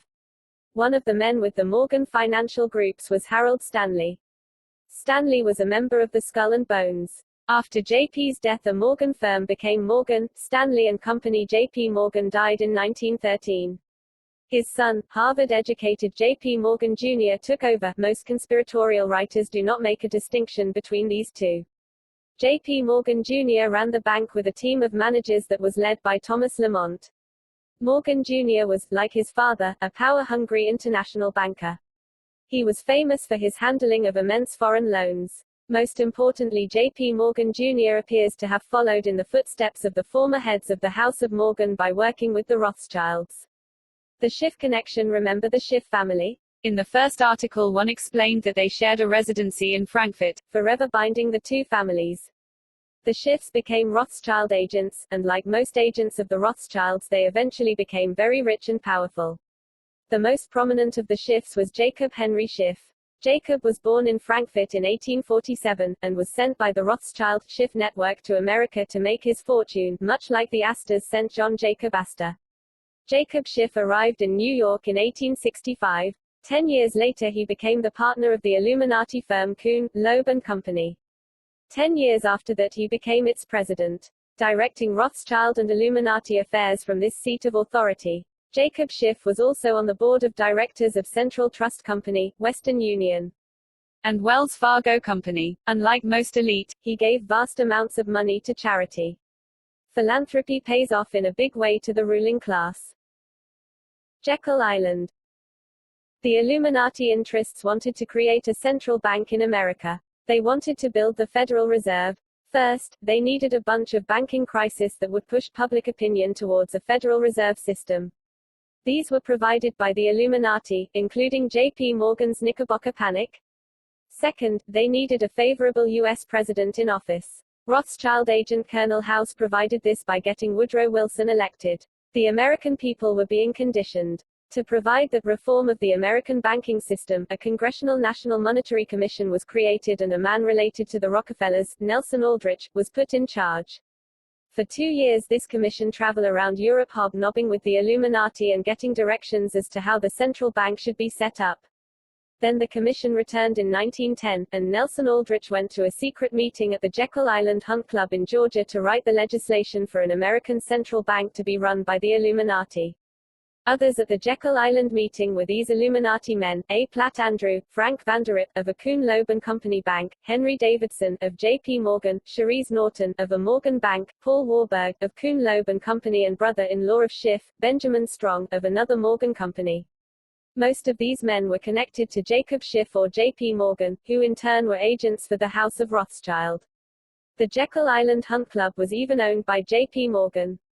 The Federal Reserve Bill was sneakily passed through Congress in the winter of 1913 and President Woodrow Wilson signed the bill into law. The Illuminati, particularly the Rockefellers and Rothschilds, had usurped the financial power of the United States. The first governor of the New York branch of the Federal Reserve was Benjamin Strong. The first governor of the Fed's board of directors was Paul Warburg. Both connected to Schiff, J.P. Morgan Jr., and the House of Rothschild. The Fed has been an effective tool of the Illuminati and the Rothschilds, creating crises such as the Great Depression, which J.P. Morgan Jr. was very involved in creating. Apparently, according to Congressman Louis McFadden, the Depression helped consolidate financial power over the U.S., putting it in the hands of the Rothschild banking alliance between J.P. Morgan's First National Bank Group and Schiff's Kuhn, Loeb-run National City Bank. The Great Depression also led to Roosevelt's New Deal. World War I. Rothschild connections to the First World War are an excellent example of controlled conflict. On the Allied side, the British and French houses financially supported their country's battles. Some Rothschilds were even soldiers, although they didn't see much action. J.P. Morgan Bank was a big financial help to the Allied cause. It was the Allies' purchasing agent until the U.S. entered the war. It also created a syndicate that financed modernization in China, to help defend that country against the Japanese threat. The elite wanted America in the war. Historian Charles Tansil noted, the large banking interests were deeply interested in the World War because of wide opportunities for large profits. On August 3, 1914, even before the actual clash of arms, the French firm of Rothschild Frere cabled to Morgan & Company in New York suggesting the flotation of a loan of $100 million, a substantial part of which was to be left in the United States, to pay for French purchases of American goods. The Lusitania was a ploy. It was packed with some Morgan-owned ammunition, had been given over to England as a member of the Navy, and despite the warnings of the Germans was sent into a naval war zone, specifically to be a target, the catalyst for America's entrance to the war. A knowledgeable American State Department failed to warn the U.S. citizens aboard the ship of the voyage's definite danger. Churchill ordered the Lusitania's naval escort to return to port, and the fated ship was left unprotected, to be sunk. Rothschild agent Colonel House probably knew of this plot. Records point to a discussion of it between him and Sir Edward Grey of England. Historian Colin Simpson called the sinking of the Lusitania the foulest act of willful murder ever committed on the seas. On the Axis side, the Rothschild network was also funneling money. Another family allied to the Rothschilds was the Warburgs. Max Warburg, brother of Kuhn Loeb's Paul Warburg, ran a family financial powerhouse in Frankfurt, Germany. One of the reasons the Rothschilds were able to liquidate their Frankfurt bank, the Warburgs would run things. Max was the head of the German secret police during World War I. The Warburg connection is reported to have helped the Axis powers financially. At the end of the war in 1919, the Treaty of Versailles meetings were attended by Rothschild-connected men like Paul and Max Warburg, John Foster Dulles of Kuhn Loeb, Colonel House, Thomas Lamont of Morgan's, and Alan Dulles of Kuhn Loeb. The harsh terms of the Treaty of Versailles totally set the stage for World War II. Said one delegate, "This is no peace, this is only a truce for 20 years." Sure enough, in 1939 the Second World War started. Another product of the Versailles meetings was the Elites Charter for the League of Nations, the Illuminati's first attempt at creating a global institution. The League of Nations failed. This called for the need to create a think tank, special interest organization that could promote the New World Order. Thus the creation of the Foreign Relations Institutions, the CFR, RIIA, etc. This will be discussed in a bit. World War I helped create a communist state. Max Warburg funded Lenin and his revolutionaries. Jacob Schiff gave a known $20 million to Lenin. J.P. Morgan and Company helped finance the Bolshevik Revolution. Alfred de Rothschild also helped finance the Bolsheviks. World War II. The Second World War was also controlled by Illuminati and Rothschild interests. The Great Depression did not only occur in America. It also swept Europe. The economic depression in Europe, coupled with an extremely harsh Versailles Treaty, helped fan the flames of the nationalistic fires that swept Germany. Hitler was a member of the most powerful occultic secret society in Germany. He penetrated the inner circle of this society where Satanism was practiced. Hitler was dedicated to Satan's empire, an evil puppet. He was brought into this evil group by Dietrich Eckart, who is supposed to have said on his deathbed, "Follow Hitler. He will dance, but it is I who have called the tune. I have initiated him into the secret doctrine, opened his centers in vision and given him the means to communicate with the powers. Do not mourn for me, I shall have influenced history more than any German." In the last article we discussed the possibility of Hitler having been of Rothschild descendants. Consider this, he probably had satanic bloodline, he had the backing of a powerful satanic society, he had sold his soul to Satan, and he had the financial backing of the Illuminati. Is it any wonder that he rose from obscurity, poverty and imprisonment to become one of the most powerful men to ever live? I believe that it is even safe to speculate that Hitler was totally controlled by a demonic spirits, that he simply gave himself over to Satan's control. An ex-member of the satanic hierarchy of the Illuminati expressed a belief to me that there have been certain evil men throughout history that have totally given themselves over to possession by Satan.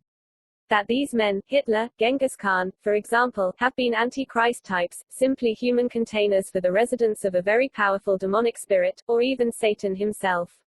The ex-Illuminati member believed that when Satan no longer had need for the body of his Antichrist, he would discard it with death and find another willing soul to sacrifice his bodily control to the devil. These evil figures would not be the Antichrist, explained the informant, but would have allowed themselves to taken over by the spirit of the Antichrist. This is just a theory, but I believe it has certain merit. If it is true, it paints an interesting picture of Hitler and the ruling class that created him. Hitler's main source of economic power was from the IG Farben chemical cartel, and IG Farben in turn was controlled by the Illuminati. The IG Farben cartel was created by loans from Wall Street in what has been called the Dawes Plan. Carroll Quigley calls the Dawes Plan largely a J.P. Morgan production. The J.P. Morgan Group set up the loan to IG Farben, which created Hitler. Without the capital supplied by Wall Street, there would have been no IG Farben in the first place, and almost certainly no Adolf Hitler and World War II. Henry Ford merged his German assets with IG Farben in 1928. The cartel created the lethal Zyklon B gas that was used to exterminate the Jews. It was also involved in the torture experimentations that led to mind control methods, such as mnemonic programming. Do you see what happened? A Rothschild agent set up a cartel that was directly involved in the horrible persecution of the Jews. Still, the family maintains the illusion of being totally supportive of their race. At first, Germany had a significant disadvantage if they were to embark on a Second World War. The nation had a fuel shortage, but the Illuminati fixed this problem. The Germans were able to fight World War II through the use of synthetic fuels that were created by the hydrogenation process, turning coal into gasoline. This process was discovered by IG Farben. Hydrogenation technology would not have been fully developed by World War II, but IG Farben made a deal with Rockefeller's Standard Oil, who was able to complete the research, facilitating the war.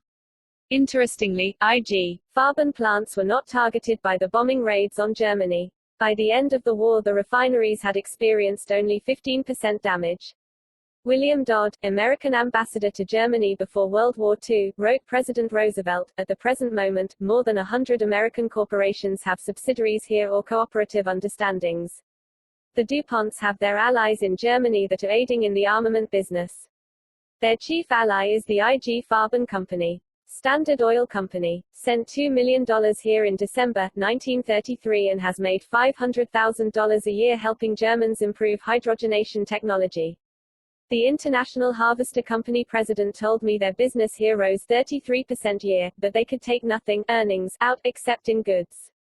Even our airplanes people have secret arrangements with Krupps. General Motors Company, which was controlled by the J.P. Morgan Group, and Ford do enormous business here through their subsidiaries and take no profits out. Germany needed the capital of these, and many more American companies in order to wage a war. IG Farben had a holding company in the United States called American IG Farben. Paul Warburg, his brother Max, head of Germany's secret police during World War I, and Warburg agent Hermann Metz were some of the members of the board of directors of the American IG Farben. Other directors included Rockefeller, international banking men, Edsel Ford, Cherise Mitchell, Walter Teagle, etc. 3 Germans on the Board of Governors were convicted as war criminals after the war, but the elite Americans forementioned were not, even though they participated in the same criminal decisions as those who were punished. According to author Eustace Mullins, Hitler met with Alan and John Foster Dulles in 1933. The Dulles brothers were acting as legal representatives of Schiff and Warburg's Kuhn, Loeb and Company, which was an integral part of the Rothschild network. Mullins claims Kuhn and Loeb had extended large short-term credits to Germany, and needed to ensure the repayment of these loans. The Dulles supposedly assured Hitler he would receive the funds necessary to be installed as Chancellor of Germany, if he promised to repay the debts. One of the largest tank manufacturers for Germany was Opel, which was controlled by the J.P. Morgan Group. Another company connected to the J.P. Morgan Group was Bendix Aviation, which supplied data to Germany on automatic pilots, aircraft instruments and aircraft and diesel engine starters. The examples go on and on. There is much more that could be written on this subject. The manufactured Pearl Harbor attack allowed Roosevelt to enter America into the war. A Second World War had been created by the Illuminati, with the help of the Rothschild, Morgan, Warburg, Schiff syndicate. After the end of the war, the tribunals that investigated Nazi war criminals censored any materials recording Western assistance to Hitler, said historian Anthony C. Sutton. Globalism. World War II facilitated the American acceptance of a global peacekeeping institution, the United Nations. After the U.S. had rejected the first attempt to create such an institution in the League of Nations, the Illuminati decided to create an arm of the Rothschild-funded Round Table groups which could help influence Western society towards the embracement of globalism. The original idea was to create an international special interest group of advisors that would promote a new world order, called the Institute on International Affairs. The plan eventually changed. The institute was split up so that separate groups could influence separate governments without having the appearance of a conspiracy. These groups were formed at what are called the Hotel Majestic meetings. Baron No. 1 Edmond de Rothschild of France was the main force behind these meetings, and all the founders of these groups were men who had met with his approval. Chief of these was Rothschild agent Colonel Edward Mandelhaus. One of these groups was the CFR. The CFR Handbook of 1936 explains how it was established. On May 30, 1919, several leading members of the delegations to the Paris Peace Conference met at the Hotel Majestic in Paris to discuss setting up an international group which would advise their respective governments on international affairs. It was decided at this meeting to call the proposed organization the Institute of International Affairs. At a meeting on June 5, 1919, the planners decided it would be best to have separate organizations cooperating with each other. Consequently, they organized the Council on Foreign Relations, with headquarters in New York, and a sister organization, the Royal Institute of International Affairs (RIIA), in London, also known as the Chatham House Study Group, to advise the British government. A subsidiary organization, the Institute of Pacific Relations, was set up to deal exclusively with Far Eastern affairs, and facilitated the Pearl Harbor attack. Other organizations were set up in Paris and Hamburg, the Hamburg branch being called the Institut für Auswärtige and the Paris branch being known as Centre d'études de politique étrangère. I have never seen any research on the Institut für Auswärtige in Germany. It would be interesting to see how this group was involved with the elite and the creation of World War II. A group of Illuminati wise men took the plans laid out at the Hotel Majestic meetings and formed the CFR. The founders included Colonel Edward Mandelhaus, a Rothschild agent, John Foster Dulles, of Rothschild-connected Kuhn, Loeb and Company, and Alan Dulles, also of Kuhn, Loeb and Company. The CFR was officially founded on July 29, 1921. Money for the founding came from J.P. Morgan, Bernard Baruch, Otto Kahn, Jacob Schiff, Paul Warburg, and John D. Rockefeller, among others. The funding for the RIIA in London came primarily from the Astor family. Rothschild-connected Paul Warburg was on the original board of directors of the CFR. As you can clearly see, the Rothschild network had significant influence in the creation of the foreign relation groups. This influence continues today. The Rothschilds' power within the secret Society of the Elect, and the Round Table groups extended to the semi-public CFR, RIIA, etc. The House of Rothschild was up in arms with their fellow elites, managing the creation of the New World Order. Should there be a Part 3 to this series, it will investigate individual Rothschilds from the World War era up into the modern-day world, and their continuing involvement in the Illuminati. A note about the KRUPPS of Germany. It has been said by an Illuminati informant that the Krupp family is part of the Illuminati. It is clear that the Krupp family must be at least in agreement to the plans of the Illuminati. This can be said because of the extensive power of the Krupps. The Krupps were the primary producers of the big guns for the German army, and WWI Lenin wanted the Krupps to help him make the Russian steppes productive. The Krupps have produced agricultural equipment, and train locomotives as well as tanks. After WWI had ended, the head of the Krupp family, Gustav Krupp von Bohlen und Halbach, began secretly planning to rebuild Germany's military might. Gustav Krupp bought coal mines after WWI with an eye on using them for future weapons production. After the Allied Control Commission departed Germany in 1928, Krupp factories began secretly turning out a few tanks, particularly at Krupp's Garrison Work factory. The Christian Science Monitor, which ties in with the occult system, sent reporters to Krupp's factories during the 1920s to report on how well the Germans were complying with the Versailles Treaty limitations. The reporters gave a clean bill of health to the Krupp factories, even though the reporters should have questioned why all their film was destroyed during factory tours. Infrared rays were beamed into their film while they toured Krupp's factories. Prussian-trained Gustav Krupp had married the daughter of Friedrich Krupp, whose name was Bertha. Bertha was a powerful woman, and sole owner in 1902 of one of Germany's largest steel firms. The Krupps have lived above Essen, German, in a huge palace called Villa Hugel, whose small wing has 60 rooms. They also have other castles and villas. At one time they owned, as far as I know they still do, a castle in the Austrian Alps named Blumberg. Gustav Krupp hosted and was one of the leaders of a secret group of 12 powerful German industrialists called the Ruhrlade, which secretly made Germany's industrial decisions during the Weimar Republic. This group also made political decisions. In 1932, Krupp began to help Hitler. The secret governing body of the Ruhrlade covered their meetings behind the cover of having lavish hunting parties. The Illuminati kept close tabs and gave secret support to Hitler on his rise to power. Illuminatus William Randolph Hearst had his chief European correspondent William Bayard Hale met with Hitler early in the 1920s at Hale's lavish suite at the Hotel Bayerischer Hof. Part 3. The Rothschilds Today by Fritz Springmeier. Introduction to Part 3. The Rothschilds are one of the most prominent of the top 13 Illuminati families. This newsletter has been singling out each of the top 13 Illuminati families for a feature article. Articles in this newsletter have already been done on the Astor, Boudin, Collins, DuPont, Freeman, Yu, Kennedy, Onassis, and Van Dunn families. The Rockefellers were featured in a December 1992 article just prior to this series.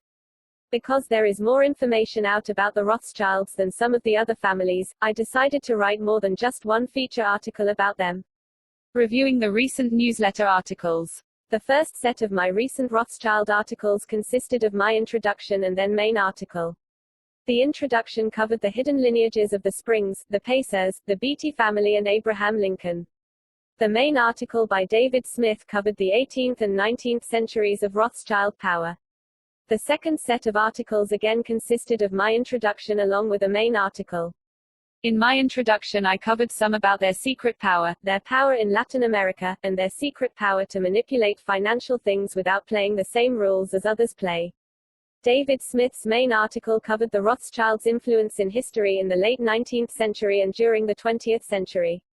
The Rothschilds a daily threat. My desire was to have an article about what the Rothschilds are doing today. One of my most dangerous opponents in this area to the work I'm doing against the Monarch program is a secret Rothschild descendant. I know Monarch slaves who were created to serve the Rockefeller family, the Russell family, the 13th Holy Blood family, the Lee family and the Collins family. I also know Monarch slaves who were created to serve the Rothschilds. From what I have been told and also from just personal observation, all of the top 13 Illuminati families are involved in the creation of Monarch slaves. It goes without saying that it is impossible to be a high-level Satanist and not have MPD. Any person without MPD would go insane after participating in high-level Illuminati rituals. It can't be stated with certainty that all Illuminati members, by I mean members of the first pyramidal structure diagrammed in the January 1, 93 newsletter and in the February I issue, have been through Monarch programming today, but it can be stated with certainty that they all suffer from multiple personality disorder. This means that the Rothschilds in this country and in Canada and the UK, have closely collaborated with the highest levels of the intelligence community and the military. Who initiated my phone being tapped? At any rate, the Rothschilds and their satanic power is here in America, and people need to understand that. The First Great Temple. The Illuminati are building their temples secretly throughout the United States. The last issue of this newsletter described the massive pyramid that has been built at Las Vegas. Pyramids have also been built at San Francisco, the Trans-America Building, and in Chicago, and in other eastern places. The San Francisco building was built by people with ties to the Rockefellers. Just north of San Francisco and east of the Bohemian Grove is the Napa Valley of California. Anton LaVey moved to Napa Valley after his split with Aquino. LaVey ran a construction company during the 1910s. Out of Napa, CA. As an aside, Anton LaVey's chief representative in our Portland area is Rex Diablo's church, who grew up as Rex Nance in Seaside High School on the Oregon coast. Rex worked at the drugstore at Broadway and Holiday at Seaside during high school. 2 years after high school he returned to his hometown with his head shaved and wearing black in LaVey fashion. He had a stripper who dressed in black who was a Satanist as his girlfriend for a while in the Portland area. According to Rex's own words, he grew up in a secret satanic family and was baptized to Satan as a child. Rex and his satanic friends have schemed how to hurt the Christians. How many of their devious plans have succeeded I do not know. Also of interest is that Rex lived a good deal with his what has been reported as Jehovah's Witness grandparents. With the Church of Satan feeling comfortable in Napa, it is not surprising that TBE Baron and Baroness Philippi de Rothschild picked the area to build a secret temple to Satan. Also, as readers of this newsletter know, these people have been constructing castles and other large buildings on spiritual ley lines for centuries, so it goes without saying that when this secret temple was built in Napa, that the ley lines were at least considered in choosing a site. The Baron Rothschild began the construction of a pyramid in Napa Valley, which his wife completed after he died. The pyramid is called Opus 1. According to one of the contractors who participated in building the pyramid, the project cost $35 million. The various construction cost reports given the public have been much less than what this contractor has said was the real cost of the building. The theme of the numbers 3 and 6 runs throughout the large Opus 1 pyramid building, as well as the number 666. Also, little circles frequently appear. The name of the building is Opus 1, which means the first work. Its cover or front for the temple is that it is a winery. The winery operates very strangely to a legitimate winery. The entire project of buying the land, building Opus 1, and operating it has been shrouded in secrecy. The wineries in California, when they open traditionally and normally, are open to the public. The opening ceremonies of Opus 1 were shrouded in secrecy. The opening announcement was low-key and only select people and select international media types were invited. This opening is extremely unusual for a winery in the Napa Valley area. Private guided tours are very hard to obtain of Opus 1, in contrast to the other wineries in Napa Valley. Further, the estate that the winery temple sits on is very protected and secluded. The wrought iron gates are always closed. However, I was able to get a first-hand report from a group of 3 that managed to view Opus 1. During the tour, this group saw many occult and satanic items, and yet large areas of the winery temple were closed off to even this private tour group. The winery is not constructed even remotely similar to any winery in the US. The project began as a joint venture between Robert Mondavi and Baron Rothschild in 1979. The land was secretly purchased, and in the late 1960s construction quietly began using contractors from far away. Strangely, the Napa Valley Register, which reports on all building activity, remained extremely quiet about what was being built. From the air, the construction forms a Masonic square and compass. On the inside, hidden stairwells and other hidden features have been built in. The capstone of the pyramid has a rotunda where skylight penetrates the capstone and where viewers can get a view of the entire Napa Valley. There have numerous Rothschilds who have entered into the various Masonic rites. For instance, Louis Rothschild was a 32-degree Scottish Rite Mason in Chicago during the 1890s. The reason for this is that Freemasonry is used as type of early class for those who are in the Illuminati to get them familiar with the symbols of the mystery religions and give them more practice with hand signals, rituals, and secrecy. Orchids, which are used by the Mothers of Darkness, are grown all over the area. Orchids are the only type of flower grown on the site, and they are cared for by apparently Mothers of Darkness who are dressed in all black, which is the standard color of garb of the Mothers of Darkness. The pyramid was built with limestone from Texas. No doubt there is some occult significance to the site that the limestone came from. The limestone itself has fossils, which have been hidden from easy view for some reason. Remember, the ancient Egyptian pyramids used limestone. Originally, Opus I was scheduled to open around the summer solstice, but the date was shifted to Wednesday, October 30, 1991, which is the day before Halloween. Since the opening day, the Rothschilds have had events scheduled around satanic high days. Those who are familiar with the occult know that these events are covers for satanic rituals which are held secretly. The land has wrought iron gates which are locked at all times. Some of the occult items which private visitors saw within the pyramid were a book on wine depicting orgies by Salvador Dalí, who is a Satanist, a blue-black picture with naked ritual dances, and other strange occultic pieces of art, such as an oil painting of what looked like Satan. Massive draconian oak doors are built facing the hail that leads to the room where wine is tasted. Mirrors abound in the place. The gilded artwork on the mirrors is often Rococo. The Baroness personally designed and furnished the interior. The upside-down peace sign is found designed in some of the furniture as barren trees. 2 trees of life from Peru are by the fireplace. The tree of life is, by the way, very important to this level of the Illuminati. The visitors also saw 3 Mouton ceremonial drinking cups with rams, and chairs which had the carvings on the front arms, legs of fully formed demons were found in one of the rooms. The foyer looks like the inside of a snail or corkscrewy. Much of the furnishings were purchased by the Baroness Rothschild from the de Medicis. It has various marble floors and tables set with orchids. The stainless steel and the floors in the winery are immaculate. The workers who work there were scrutinized closely before being hired. Originally, the wine workers were required to wear black pants and white shirts, but the workers who had to stomp the grapes were unhappy about the uniform requirements. I have been trying to follow the Rothschild family with its many branches. Although the Rothschilds are seen as great internationalists, don't be surprised if some of the people of the Rothschilds seem somewhat middle class. For instance, in the Millington, Me of Flint, one family dominates the towns. This family is the Bauer family. Stan Bauer was a man who mysteriously simply attracted material possessions to himself without any visible source of money. His son Harold Bauer, a 32° Mason who sat on the Horton Lake City Council. His next son Terry Bauer was also a Mason, also had a position in local government and was on the school board. His daughter Barbara Bauer married Jim Hager, who was also a Mason who lived in Grand Blanc south of Flint. There is certainly more that could be said about the satanic Rothschild bloodline, but this is where I will bring this article to a close, with the statement that, Lord willing, I will write more about them later.